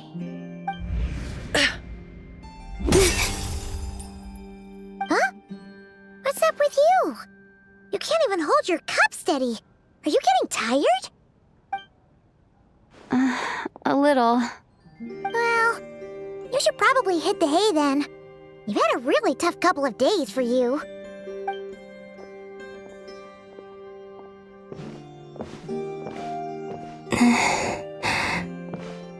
You truly have. You helped defeat Rare, helped me reclaim my name, and you helped the others organize Moon Prayer Night. Wherever you are right now, I'm sure you're still fighting against the injustices of fate. This is all I can leave for them.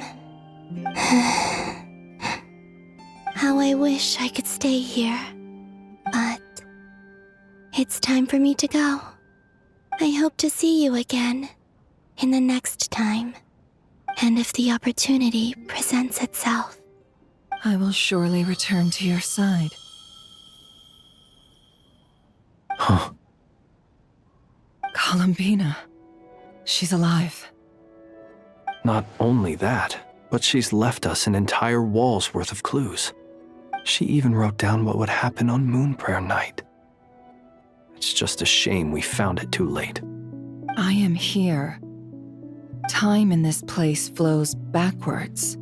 I am constantly moving forward. It sounds like she's found a way to influence the past using Kuvaki. But her future is our past. So, these words have been here ever since we defeated the Rehir of Solnari. We just never discovered them. Which came first, the chicken or the egg? Do you ever mull over questions like that? Only when I'm in a good mood and at leisure. Well, I never do. Everything that has happened already belongs to the realm of fact. As a business person, and especially an intel broker, what I do is extrapolate from those facts to try and read the future.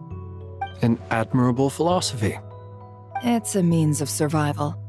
Let's go. We have a wall's worth of clues to share with the others.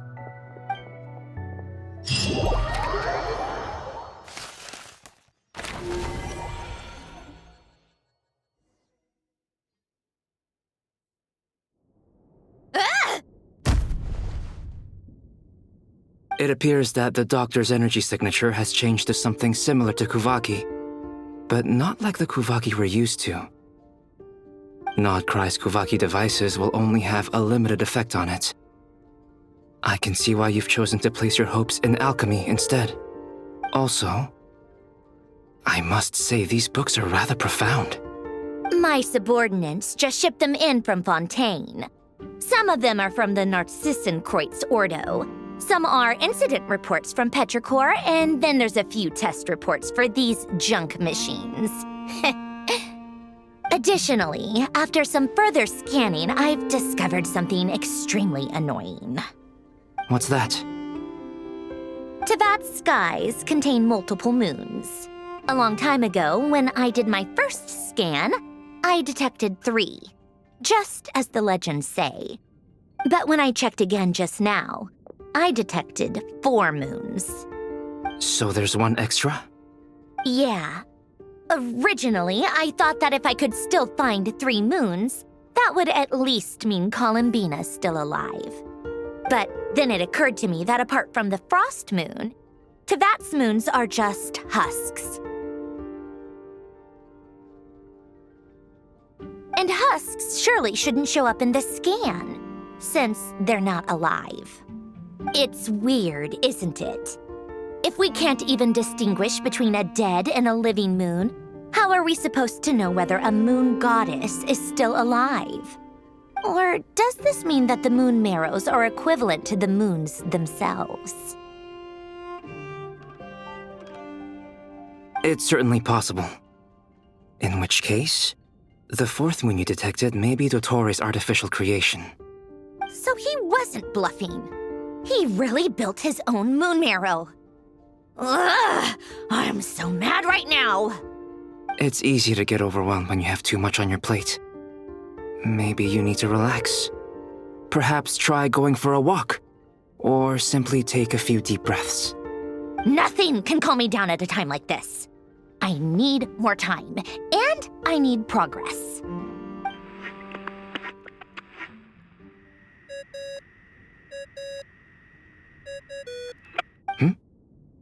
It's Mr. Flynn's.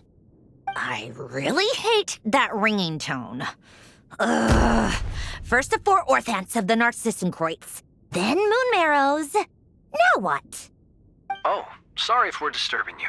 Might I ask what's troubling you? What do you want? We're busy. Are you still at the Curatorium of Secrets? Yeah. Look, everyone else is still out, so there's no hurry. Plus, I'm busy, so I would appreciate if you gave me some space. Even though we have crucial intel to share? Fine, I'm listening. Do you intend to share it via the Dodo communication device? Ordinarily, I would, but this is a unique situation. I think it's best that we discuss it in person. See you at the curatorium.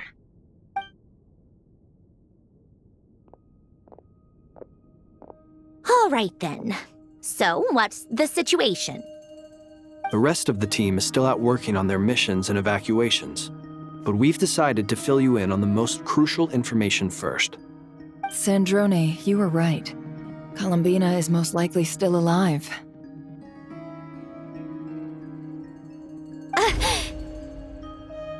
That's the best news we've received in a while, by a long way.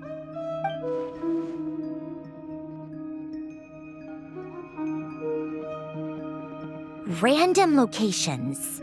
Appearing in reverse order? Are you serious? So not dying isn't enough for the moon goddess, huh? She has to show off too. Anyway, does this mean we can deduce her condition from the moon marrows? Miss Sandrone, there's nothing wrong with simply admitting that you're happy to hear the good news. I'm not. And she's the least of our problems. We're facing a huge crisis. If she can't control the flow of time in there, she's just gonna keep moving backwards. Different points in time won't intersect, and she'll never find a way out. Let's say life begins with a drop of water. When did time begin? The moment this planet came into being? No, that's not right. Her final destination would be the moment at which the space she is in was created. But it doesn't seem like we can influence that space from the outside world. So how can we help her? Also, if she's alive, Rerir and Thalindis might be too. But as far as we know, neither of them have come back out. That space may not have an exit at all. I'm afraid I must concur with Miss Nefer in this. Can't exactly argue with that. Let's leave it there for now. I've taken notes on everything you said. Will it help with your research? I doubt it's gonna help with breaking Dotori's energy fields. But who knows when it might come in handy. Better to have it all written down than try to remember everything when I need it. All right, I need to get back to my research.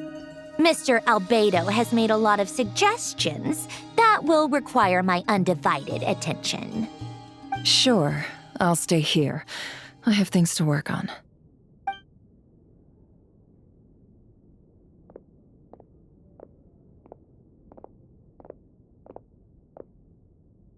Paimon, are you there? Oh, right. She went with Varka to Natlan, didn't she? Good thing we've moved her and the Traveler's luggage in here. Speaking of the Traveler, where could they be? There's a note from Paimon. Paimon here. Not in at the moment, but if anyone needs to borrow her stuff or the Travelers, go ahead and help yourself. Paimon won't be mad. Also, Traveler, if you get back before Paimon, make sure to get some rest. Paimon misses you a lot, but put your health first, all right? How sweet. Well, since you offered, Paimon, don't mind if I do. This is the Traveler and Paimon's luggage. All the items they use day to day are here. It's well organized. I wonder which of them is responsible for that. What do we have here?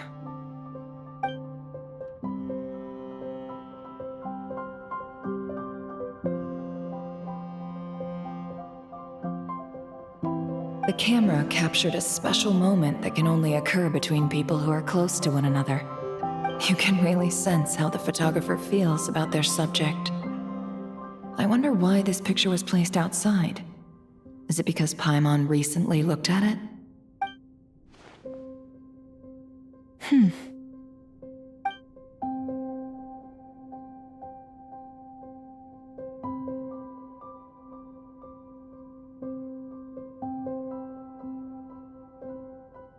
This must belong to the Traveler. Perfect. I'll use this. Hang in there. We'll find you.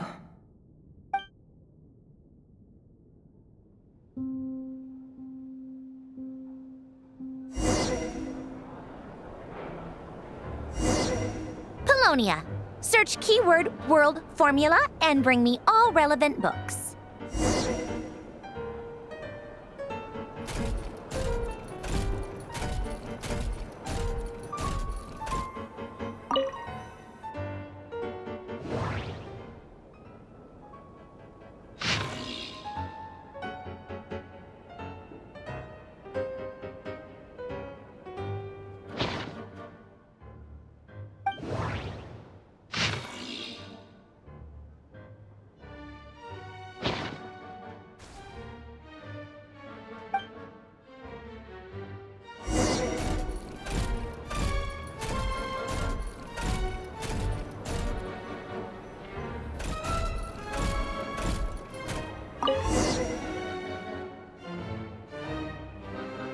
Let's see.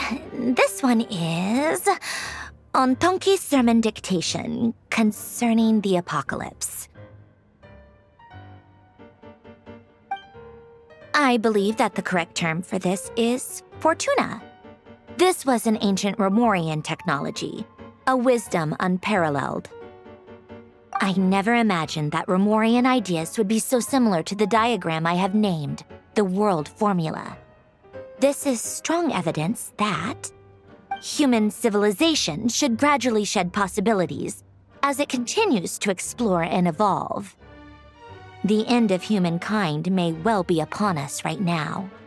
The sparks of civilization shall run out unless we consider introducing variables from outside the system. Variables. Surely that can only mean one thing. Descenders? Dottore likely captured the traveler because of her descender status. But the Three Moons' authority comes from the world itself. Why would Dottore need anything beyond that? Where does this variable factor in? The world formula calculates the fate of an entire world. Introducing a variable would therefore give us...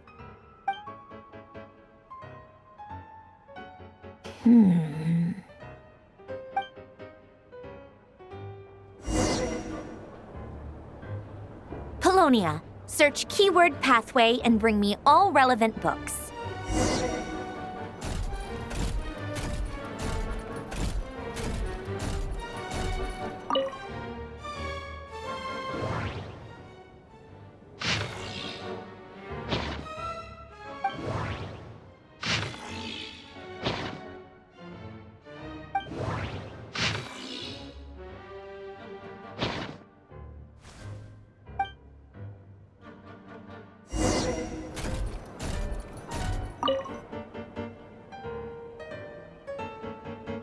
Otonki Sermon Dictation. Explications on the Chemical Marriage. These titles are pretty esoteric. Observe and compute the pathway displayed in the guidance diagram. Deconstructing and reversing its effects could generate potential ideas. So, it's one of Renee's draft lectures. Deconstructing the pathway. I suppose that could lead to a breakthrough.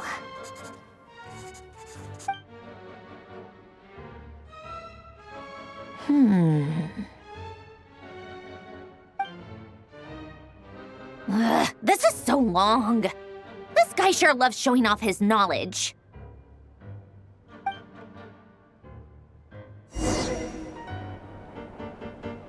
Polonia. Search keyword tree model and bring me all relevant books.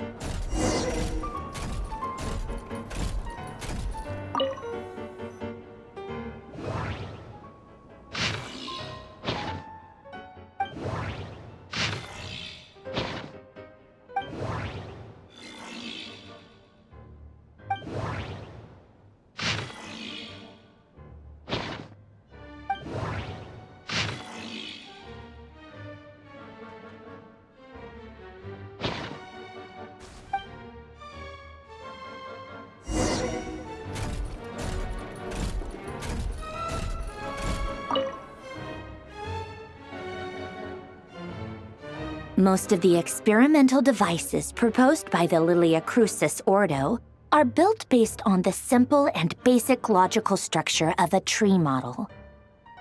Lilia crucis. Guess they were trying to cover up the name of the Narsissenkreuz Ordo? When Duke St. Germanus departed, he said, "It seems that there's no going back. Alas, he is only a genius when it comes to machines. In all other things, he is but ordinary." Excuse me? I'm sorry. That's just ridiculous. What kind of book is this? Great Detective Herlock, the Alchemist and the Clockwork Saint? Isn't this a novel? Come on. Still, the author swears that they knew Renee well. Whatever. I guess it's not beyond the realms of possibility that Renee would say nonsense like that on occasion. Memory, wishes, souls, and persona.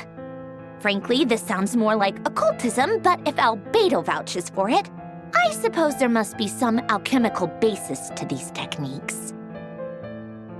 The way Alain Guillotin saw it, the world was comprised of machines. The universe needed machines, and thus his technologies were created.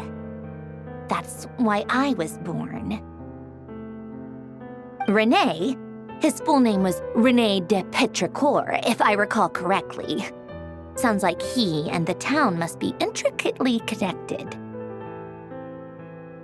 That place was also the source of most of our information regarding Remurian civilization. Seems like some of his projects were based on their technology. The cutting of souls and storing them in vessels. These seemingly unrelated techniques underpinned Renee's research, assuming that the 4 orthants correspond to alchemical categories. The chemical marriage model? Alain would have scoffed at that. He never would have let those theories or parameters anywhere near his mathematical formulas.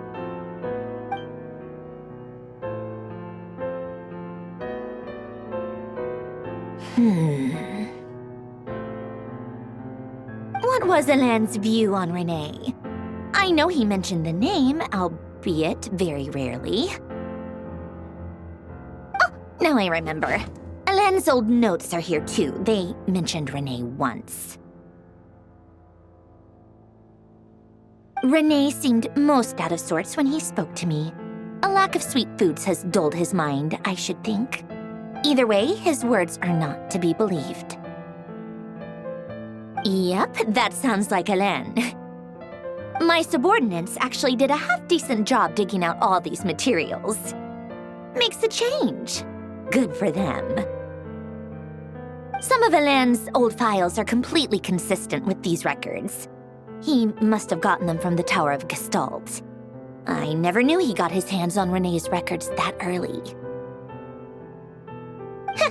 He may have kept them, but he never even attempted to use them. Didn't believe a word they said. Come to think of it, Renee's world formula was filled with calculations of constants. That shows he believed that the fate of the world to be predetermined. As for Alain... it's been too long. I forget what he said. What would he have said? A guy like him, fervent believer in machines, but not headstrong enough. The world can be changed. It is worth persevering. Yes, that's how he used to think at least. He created that procedure to save this world. Yet the scale of the world's fate proved too enormous. The result was beyond his ability to calculate. He died having never seen the outcome. And there I was, left behind in the ashes of his dreams. Did you really never take a close look at Renee's research? Or did you read it but deem his philosophy incompatible with your model? The very thought of trying to incorporate his ideas probably made you feel sick to the stomach. Well, don't worry, because there's a whole new category of lunatic in town. Next to Dottore, every other madman looks sane. You once asked me what I wished for. Should have asked him instead. He's the one pining for things you'd sooner die than witness.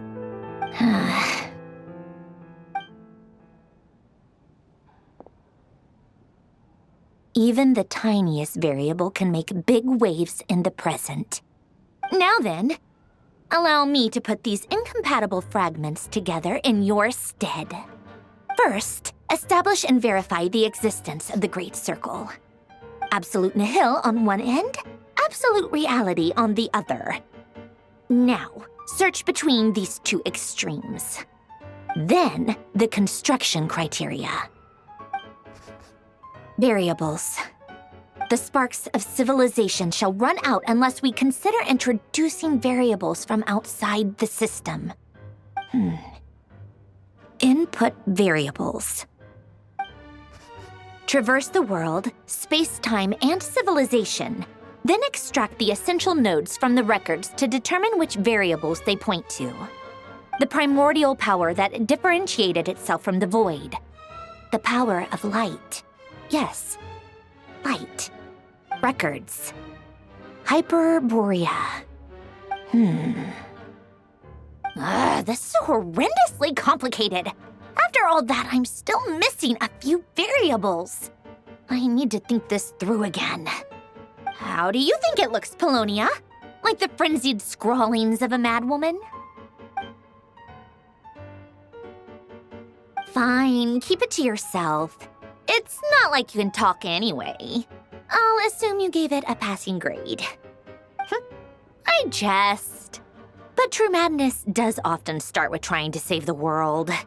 What would Arlecchino and Columbina think if they saw this incomprehensible hen scratch? They'd probably have me institutionalized. So would Rosaline. She's been dead for a while now. When I close my eyes and think back, I can still see her face.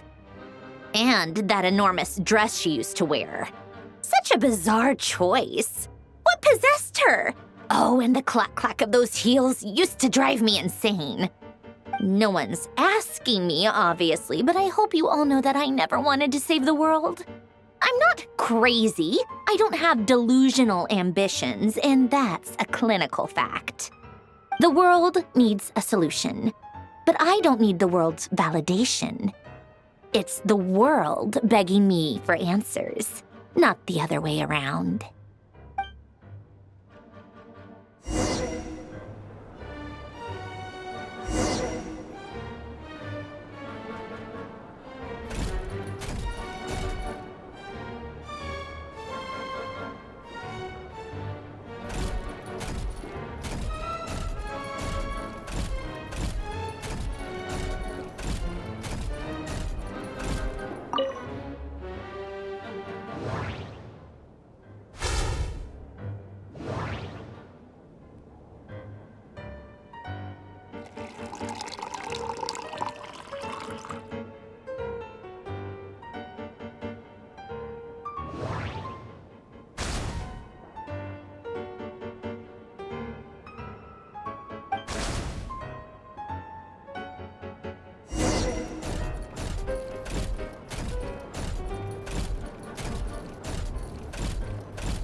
Oh, cookies to go with the tea. Let's see. They must be from that person who brought those documents. I see they're from Hotel de Boer. Something's written on the box. We are proud to present this homage to the Fortress of Meropede's fun-filled meal collection system. Fortune cookies. Have a lucky start to your day. Sounds like a dumb gimmick to me. Be early to bed and early to rise. Get plenty of sun and drink plenty of water. Then things will surely go well for you. What? Are you kidding me? Somehow I doubt that an early night and a glass of water is magically gonna save a world on the brink of existential peril.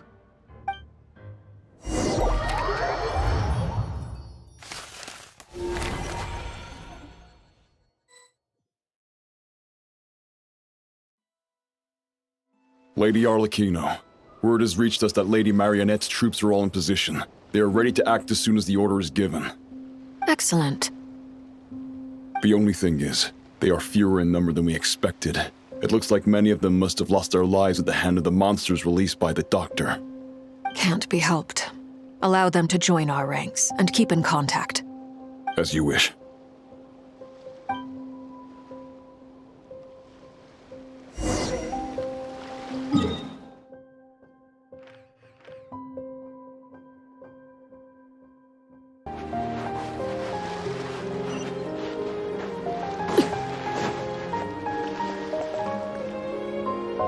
It's been a while, Arlecchino. You look well. Did Dottore really have to build his lab right on the sole path between Snezhnaya and Nod-Krai? Had to go on a huge detour to stay out of its line of sight. Sounds like an arduous journey. I assume you've brought word from Her Majesty? Of course, all part of the job. Firstly, the Tsaritsa has authorized Fatui Internal Affairs to review Dottore's case. They will reach a formal verdict on whether he has turned traitor and whether he poses a threat to Snezhnaya. While they're working on that, I've been ordered to come and receive the refugees from Nod-Krai. They are nearby. My team will escort you to them shortly. Great. Aside from that, Her Majesty has a message for you and Sandrone personally. Huh? Where is Sandrone? She stayed behind to work since I was making the trip anyway. It seemed sensible to have one person on standby at base while the other came out to meet you. All right, guess that's just how she rolls. In that case, tell her that the Tsaritsa's decree this time is pretty awesome sounding. I think she'll like this one. Still, I wonder what... Wait, what's that? Did one of our troops turn into a monster? Take him out.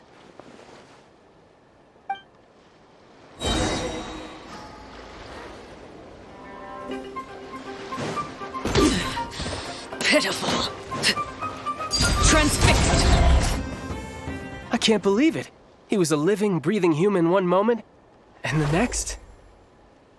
Another fine piece of work by our dear colleague, I'm afraid. What in the world has been going on in Nod-Krai? A lot. But long story short, Dottore stole 2 moon marrows that should have belonged to Columbina, then built a 3rd moon marrow of his own to concentrate the Trilunar Authority in his hands. What?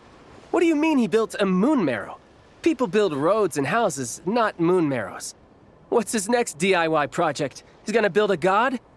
You could stand to be less surprised. We are harbingers. The work we are engaged in makes the creation of gods seem mundane by comparison.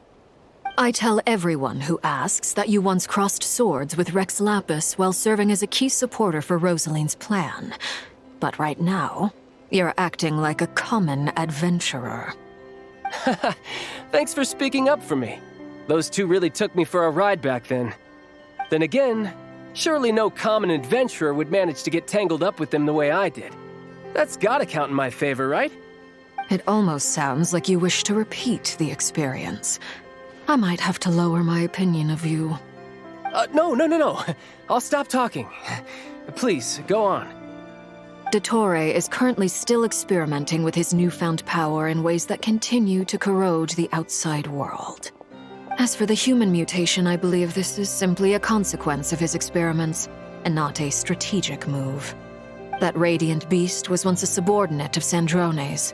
I suspect he was only allowed to live so that he could become an experimental subject. Also, those of us who fought Dottore have been afflicted with a curse. As such, I cannot leave Nod-Krai.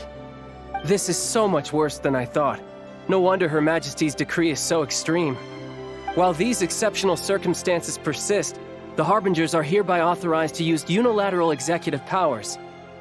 Should Dottore pose a threat, Arlecchino and Sandrone are permitted to eliminate him. My thanks to Her Majesty. I will pass these good tidings on to Sandrone. Her Majesty has also declared that she will refrain from launching an attack on the now evacuated Nod-Krai due to the presence of unretrieved research material. A wise decision. By the way, how's my old partner doing? I'm assuming they're with you? Partner? You mean the Traveler? I'm afraid I have bad news. She was captured after our failed assault on Dottores' lab. Her whereabouts are currently unknown. What? Why? Since when does Dottore have a bone to pick with her? That is indeed the question. I'm not sure he does. He must have some other goal in mind. This won't do. I have to rescue her. You can't. We have no idea where the Traveler is. What am I supposed to do then? Stand here twiddling my thumbs? Sandrone is working on it. The best thing you can do right now is complete your mission. Fine. I guess I'll leave this to you then. One last thing. Tell the Rooster to get the message out to the gods and citizens of every nation in Teyvat. Beware. An uncontrollable pollution is spreading forth from Nod-Krai. The source of that pollution is a madman drunk on the success of his experiments. The Fatui and our allies will endeavor to contain the threat. However, if Nod-Krai falls, things are likely to escalate. Considering Dottore is one of our own, all Fatui stationed in Nod-Krai consider it our duty to stay and fight him to the bitter end. Whatever the cost. Hey, don't be too pessimistic. If it comes to it, I'm sure Her Majesty won't stand by and do nothing. I hope you're right.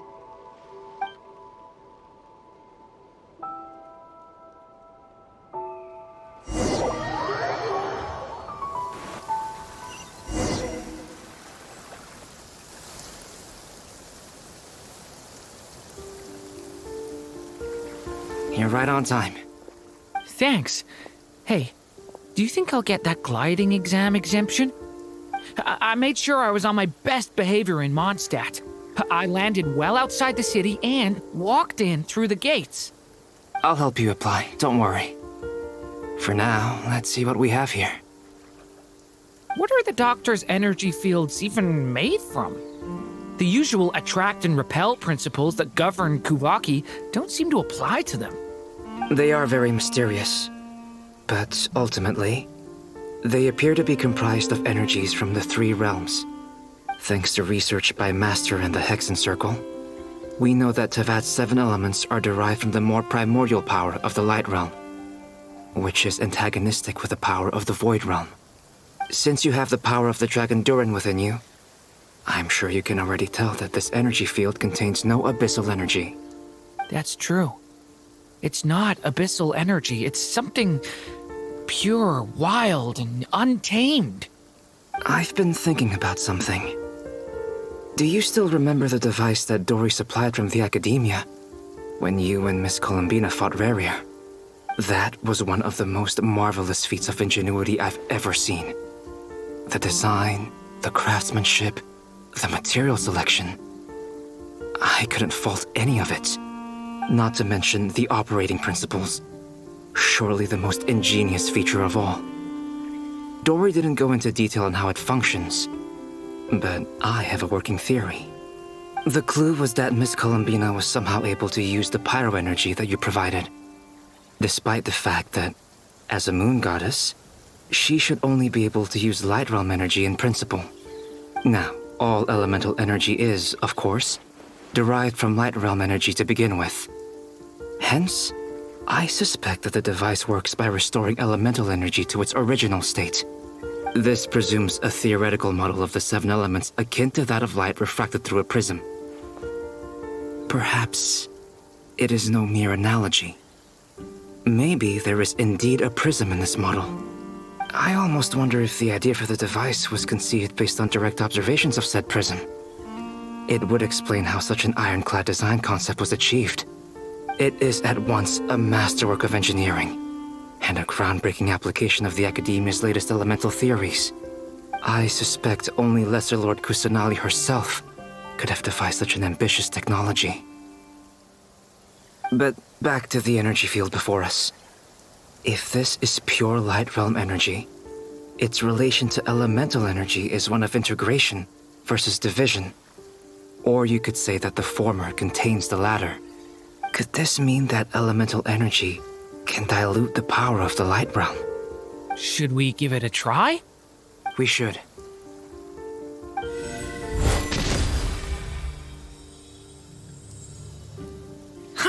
It works! Clear signs of disruption were detected at the periphery of the energy field. This indicates that elemental energy can disturb or even negate the field. Now you try. All right, here goes. It's working! Switch to abyssal energy and attack again. No surprises there. Abyssal power drains the energy field to a significantly greater extent. I now feel confident in asserting that the energy field is indeed pure light realm energy, and that elemental energy can dilute it. But the energy field is huge. How much elemental energy will it take to neutralize it? We don't have to neutralize it completely. We can try other approaches. That's all for theory. Would you like to continue watching? So you knew I was here. Huh? When did you get here? A while ago. But Albedo sounded like he was working on his thesis defense back there. Back in Sumeru. You can end a person's whole career by interrupting them mid-speech. Very thoughtful of you. I'm truly touched. Could I ask you to lend me a hand? With what? A little test. Try using Animo to unleash a concentrated assault with circular blades, with the goal of breaking through at a singular point. Nice! This time it tore through the field. Tremendous. This is a major breakthrough. Should we go through? We probably shouldn't risk having mutually antagonistic energies in such close proximity. Durin, you stay here and watch the entrance. Hat Guy and I will go in to investigate. Sounds sensible to me. Keep your eyes peeled, Durin. Don't worry, I got this. You two be careful in there. Just give me the signal if you need help and I'll dive right in. What do you mean, signal? It's based on a new alchemical concoction I developed last month. When 2 bottles of it are smashed on the ground together, they emit a blinding burst of light. If it comes to that, remember to shield your eyes with your hat. Glad I asked. Thanks for the heads up.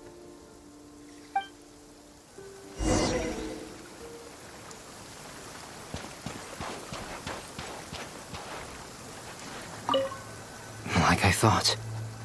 Beyond a certain distance, we can't see the opening where we came in.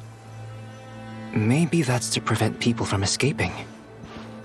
Sounds like Dottore style to me.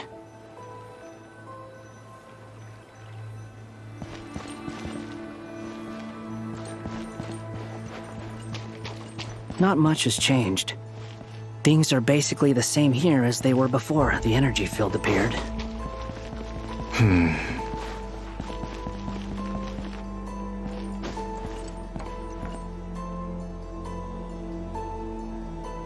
They have no heartbeat and they're not breathing. We can only assume they're dead. But there are no visible wounds. Also, there's an animal squatting next to each body. It's watching us. That's not an animal's gaze. What are you trying to tell us? Doesn't seem eager to talk.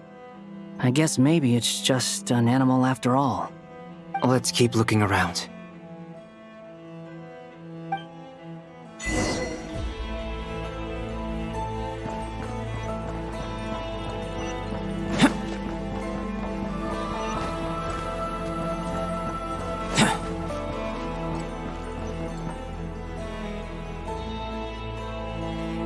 Same situation everywhere.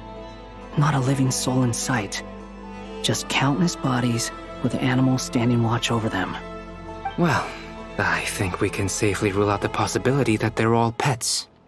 Is skirting around the topic your way of showing consideration for other people's feelings? Just being cautious. I don't doubt that you can handle the truth.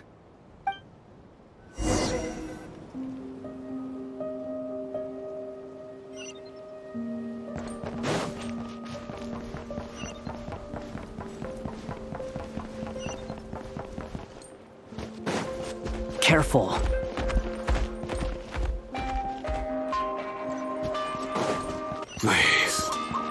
Help us. Please. Over there. I hear a voice.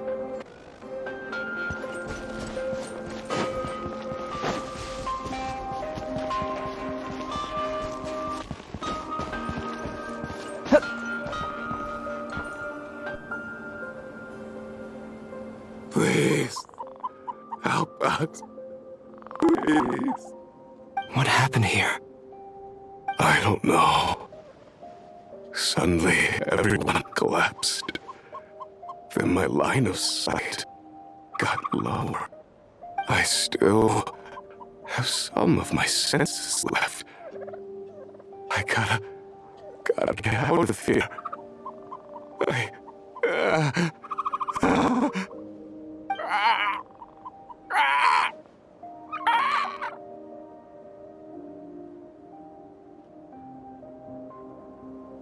It looks like there's a huge experiment going on inside this energy field. Maybe each energy field is its own giant experiment. Vile. He's swapping human minds with those of animals. Even without the other circumstances, this would be an extremely radical experiment. Those people may have lost their sense of selves, but they are not fully animals either. If they were, they would have left. But instead, their instincts are driving them to remain by their dead bodies. We should go. No sense in sticking around here longer than we need to. Agreed.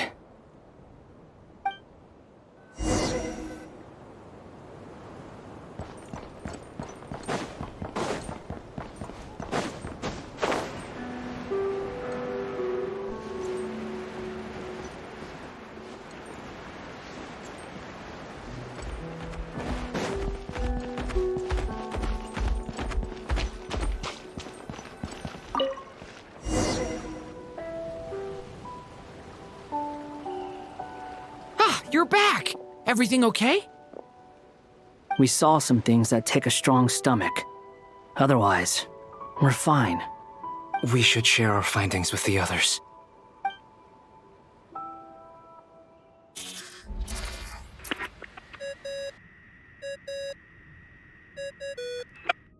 Yes? Who is it? Miss Nefer, it's me, Albedo. We found a way to break through the energy fields. With enough control, it's possible to tear them open using elemental energy. Also, we managed to take a look inside. Dottore is carrying out his cruel experiments on an immense scale. Any residents who have failed to evacuate in time will likely meet a grisly end. Sounds like he's living down to our expectations. Might I ask how things are proceeding on your end? I'm just about to get started. I'll be in touch once I have a result. Understood. Stay safe. I will.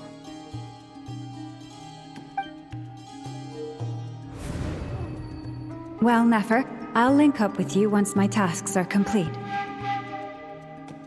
What makes you think I'd need you to do that? I'll need it. And considering the way you approach certain matters, I think you'll be better off with me present.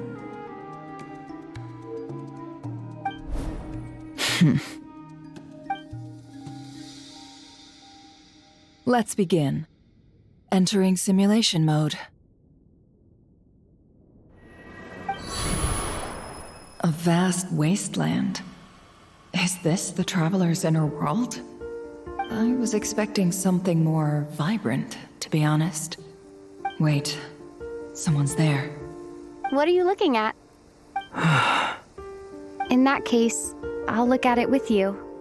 I want to know all about everything you've seen and experienced. Is there somewhere I should return to? Or should I stay here and be the hero everyone says I am? I don't dislike my current life. Roaming the land, fighting battles, accomplishing missions, earning a living, looking after Paimon. It's not so bad. I guess the only thing that's missing is that you're not here with me. This is the conscious layer, which contains a person's true feelings. It is filled with both longing and kindness. I suppose anyone who lives long enough ends up wishing for someone who can't be there. Maybe it's the only way we can feel truly alive. Time to delve a little deeper.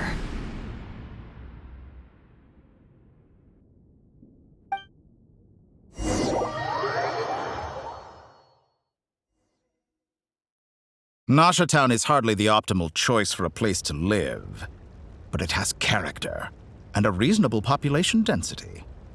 What are you trying to say? Oh, don't be nervous.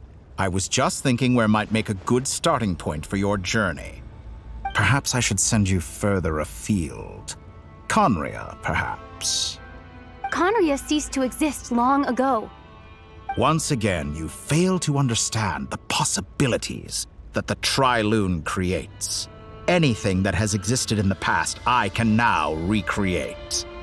You simply do not wish to see that happen. That might be because you miss your sibling and fear getting answers that you are not ready to learn. But this is not for me to judge. If we are to collaborate, we need to maintain an amicable relationship. In a moment, you will be able to... Oh no. What are you...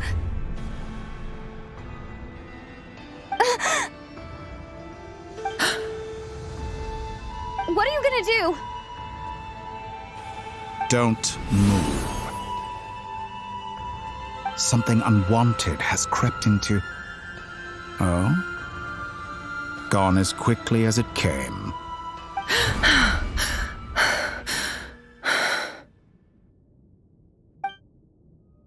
Did you save me?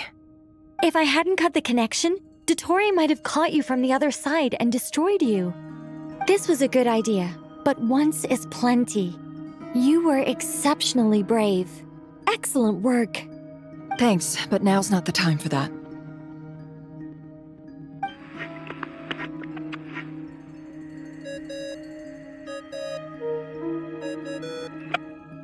Albedo speaking. I think I know where she is. What is this endless darkness? I can't see anything, even though my eyes are wide open. But why? What happened? Ah, sorry about that. I take it you didn't notice. Just now, a friend of yours took a little peek into your mind. Could it be Nefer? How did she do it? Did she use something as a medium to connect to me? Do you think she's aware of your current circumstances?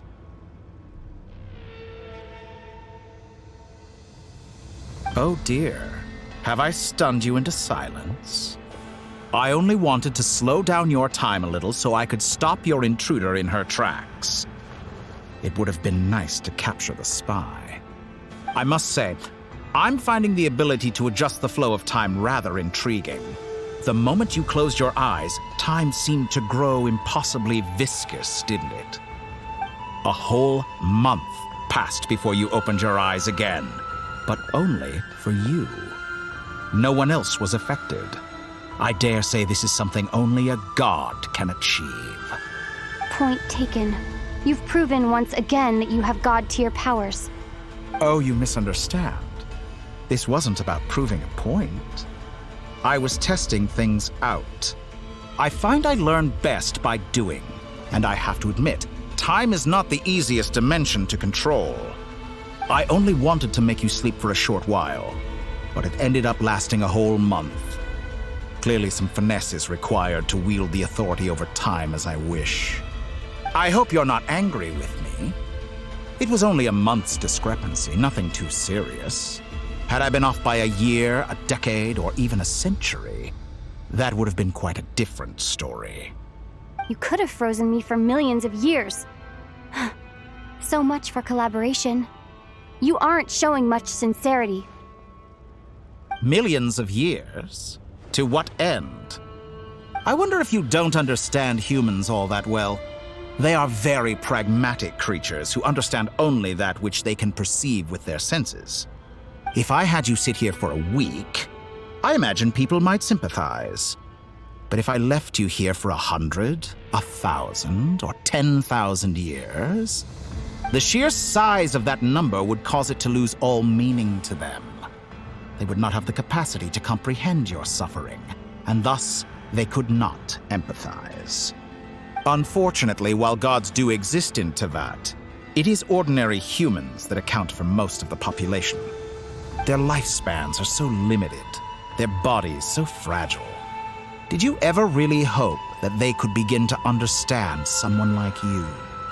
Your long life and unique origins make you fundamentally different from them. How long will it be before they start to treat you like the alien you are? Before you are ostracized, outcast?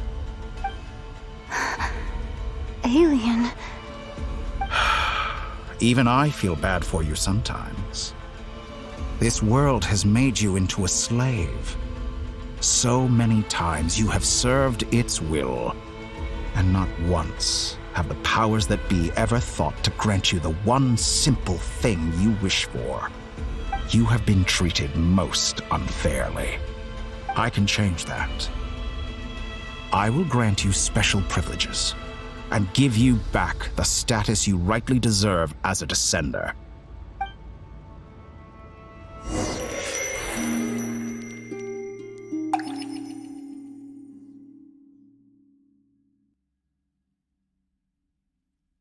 I've entered the past 3 times at this point, but I still have so many questions. For instance, beyond each point being further back in time than the last, what determines the specific locations at which I can make entry? So far, the common thread linking all 3 scenarios is that the Traveler has been present. But it's more than that. I know I sensed something familiar around her. What was it? I'll keep this question in mind as I carry on.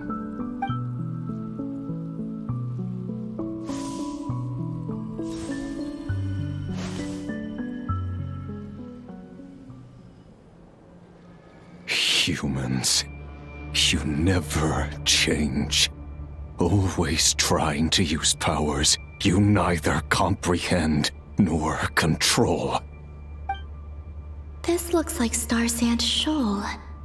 Was this before Rerir regained his physical form?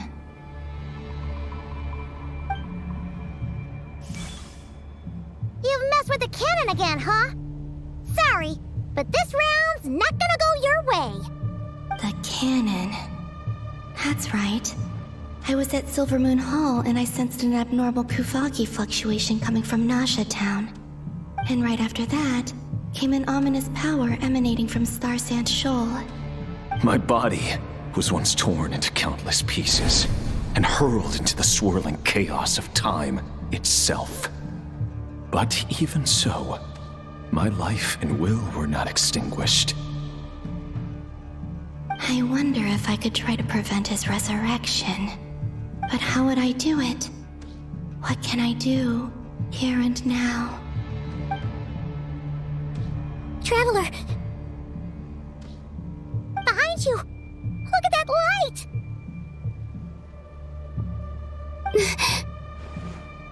No, I won't make it in time.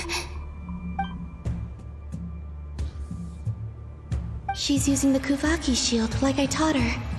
Is she gonna use it to block the cannon's beam? She's strong. I'm sure she can manage. But the force released when the beam impacts the shield might lead to collateral damage. EC Island. The Frost Moon Scions will be exposed to lethal levels of Kuvaki. A question, if I may, kind Miss Columbina.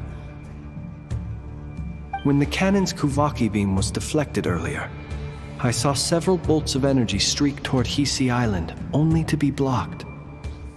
Did you also have a hand in that?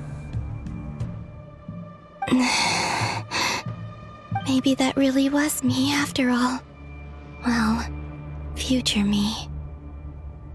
But I don't know if I have enough power left. Siki Sato Pasa Sais Nititi Potoftos. There's no time. Osestikos paratin tirantur risuiku, topirto aithion veraton. I have to make it. Oh, Frost Moon. Oh, great land.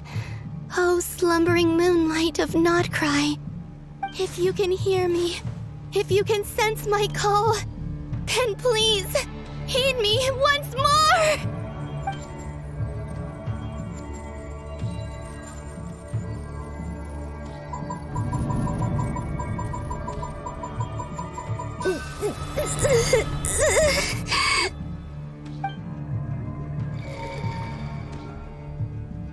Did it work?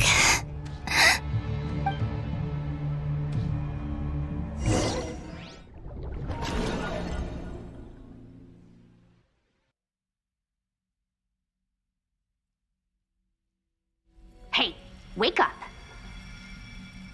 Hey, did you hear me? Columbina, I said wake up now! Oh, good morning, Sandrone. It's 3 in the afternoon, actually. And could you kindly not use my quarters as your personal nap room next time? But I feel so safe here. And your coffee, right?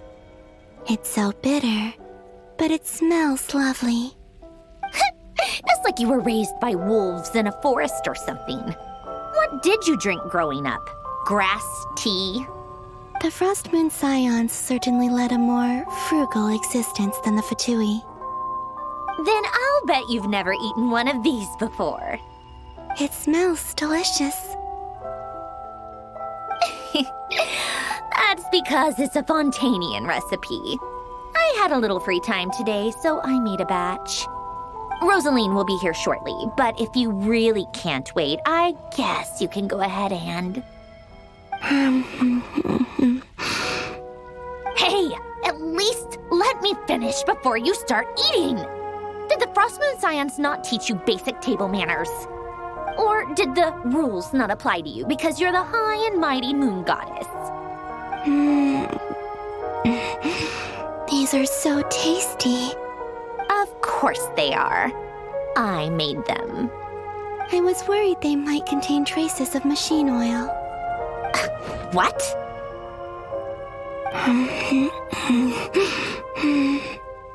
You know, there's something I've always wanted to ask you.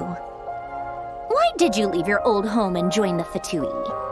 I mean, I'm sure their food was awful. But there's gotta be more to it than that. Well, life there didn't go quite how I imagined. What were you expecting? You're a god. Your followers are gonna make some demands of you, right? Surely you can just answer a few prayers here and there in return for the free food and drink. How bad can it be? Well, would you help other people just for free food and drink? The doctor told me that you were created by a great mechanic, Lord something Fisher. The Lord Artificer. Ugh, some people can't keep their mouths shut. Oh, Lord Artificer. And didn't he have something to do with the, narcissist? Narcissenkreuz Ordo. Yes, that was it. Narcissenkreuz Ordo. So, would you try to fulfill their wishes?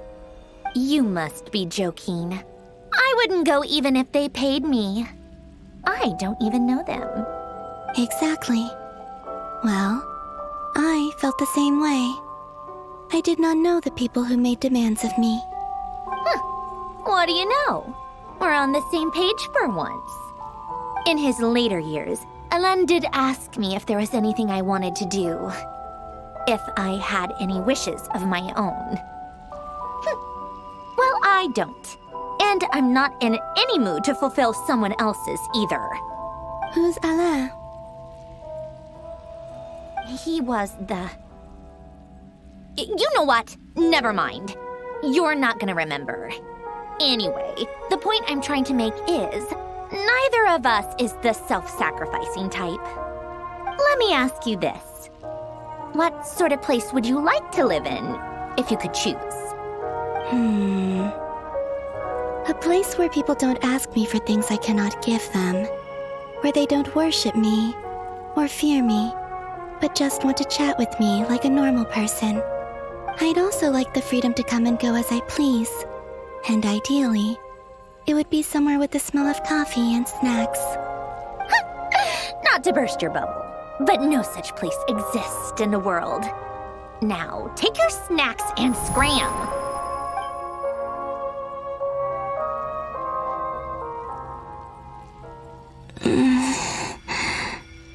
Did I pass out? Of course. I'm back here again. I dreamed of events from my past. Sandrone. Traveler. I miss you all so much. Back there. I guess I managed to harness all the Kuvaki energy on Hisi Island. But how did I do it? Time is flowing backwards here, and I can use that familiar power to enter the world of the past. That mystery ally everyone talked about. It was me all along. I can sense that there isn't much more power remaining up ahead. What lies at the end of all of this? Will time keep flowing into the past? And will I ever find my way back?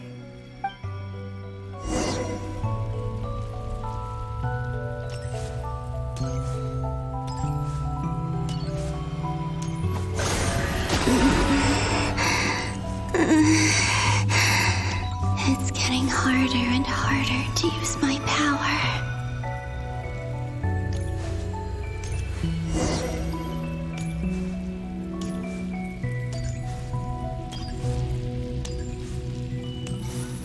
I'm no match for the Abyss in this state.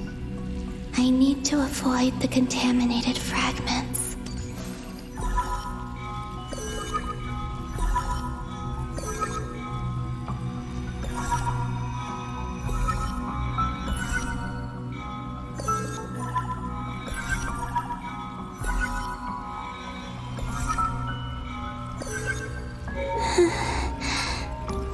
Time to go. I wonder where I'll find myself this time.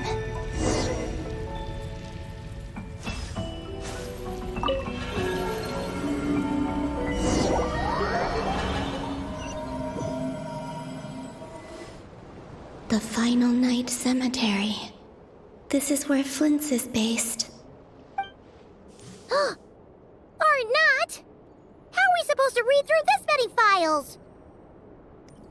Difficult, yes, but it is also our most efficient option. Seems like they're searching for information. Oh, I remember. Flint's and Varga talked about some files on the Wild Hunt.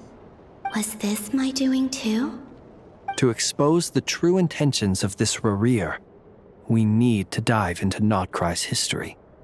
Are my actions changing the past? Or are they simply completing a process? Is all of this inevitable? Or am I the one making these decisions? If I choose not to help them now, will it change how things turn out? Hope we don't land on our heads then. They're my friends. I can't not help them.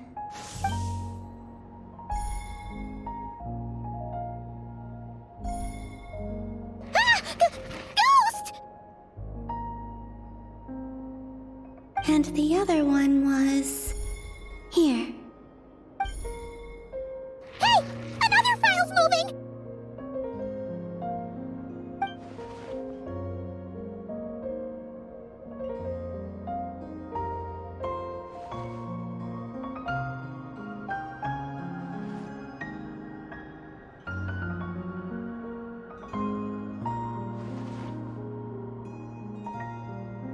That should do it.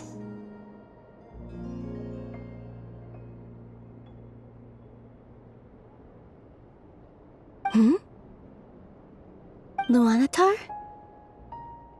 You can sense my presence? Wait!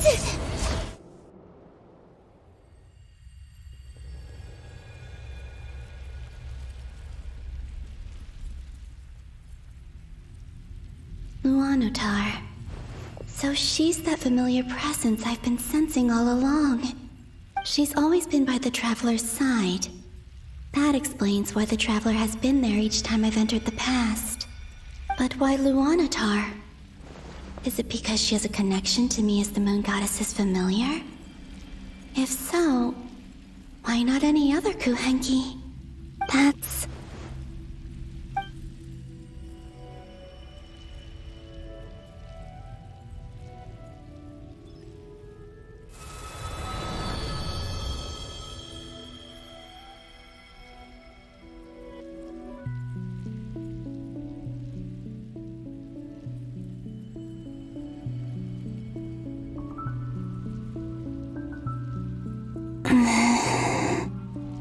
I cannot sense any power up ahead.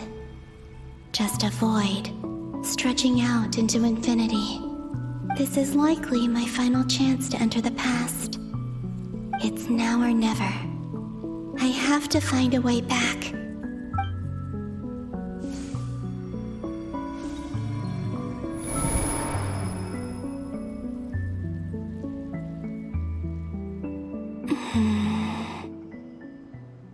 Sea Island? How far back in time is this? Where's Luanatar? I can't sense her presence this time. Oh, seeing Anafa and Aino reunited like that sure was heartwarming. Traveler, Paimon. No, stay calm. I don't have much power left to change things. I don't even have that much time left here. Think, Columbina. How do I find a way back? A way back... to where? Do I go back to Moon Prayer Night? Or to the future that followed? And if I return in my current state, what will become of me then? Dotori's actions that day proved that he'd been planning that for a long time. He had already seized the power of 2 Moon Marrows before capturing me. Even if I managed to get back, how can I fight against him when he wields the Tri-Lune Authority? I can't. If I go back like this, I'll be playing right into his hands. I have to find some way of rivaling the power he has usurped. Wait. Time flowing backwards. The Tri-Lune Authority. Does that mean... I think I know what the final destination of this lunar reflection might be. I know what I must do. Speaking of homes, we must already be close to where the Frost Moon Scions live. The vibe here feels different, just like the scenery. But how do I communicate my plan to my friends? Should I write it down here? No, someone else will see it. I need something with a close connection to me. Something I can use as a medium to tell them what's happened to me in here. Now it makes sense.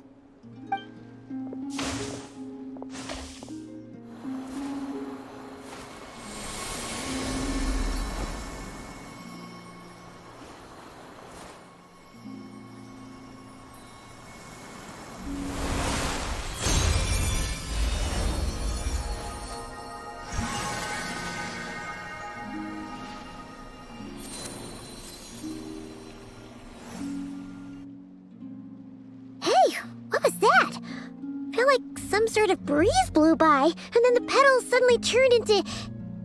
Huh? It was I who brought Luanatar into being. I gave up a piece of my own soul to create her. That's why I could sense a familiar power from the moment I entered this space. It also explains why she's been present in every past location that I've entered.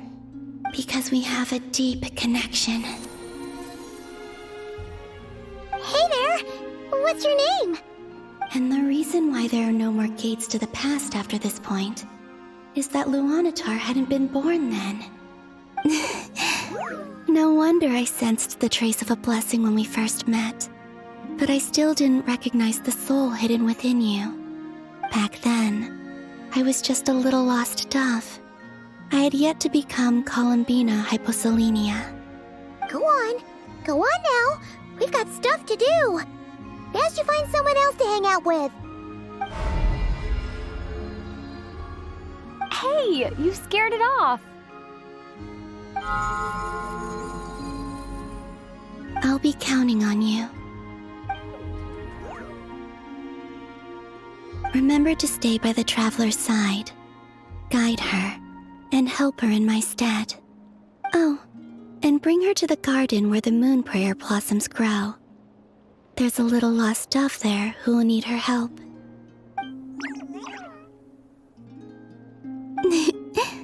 Go on.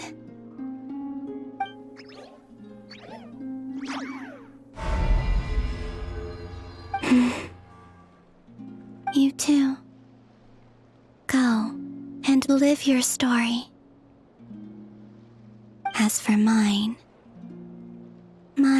must go in a different direction.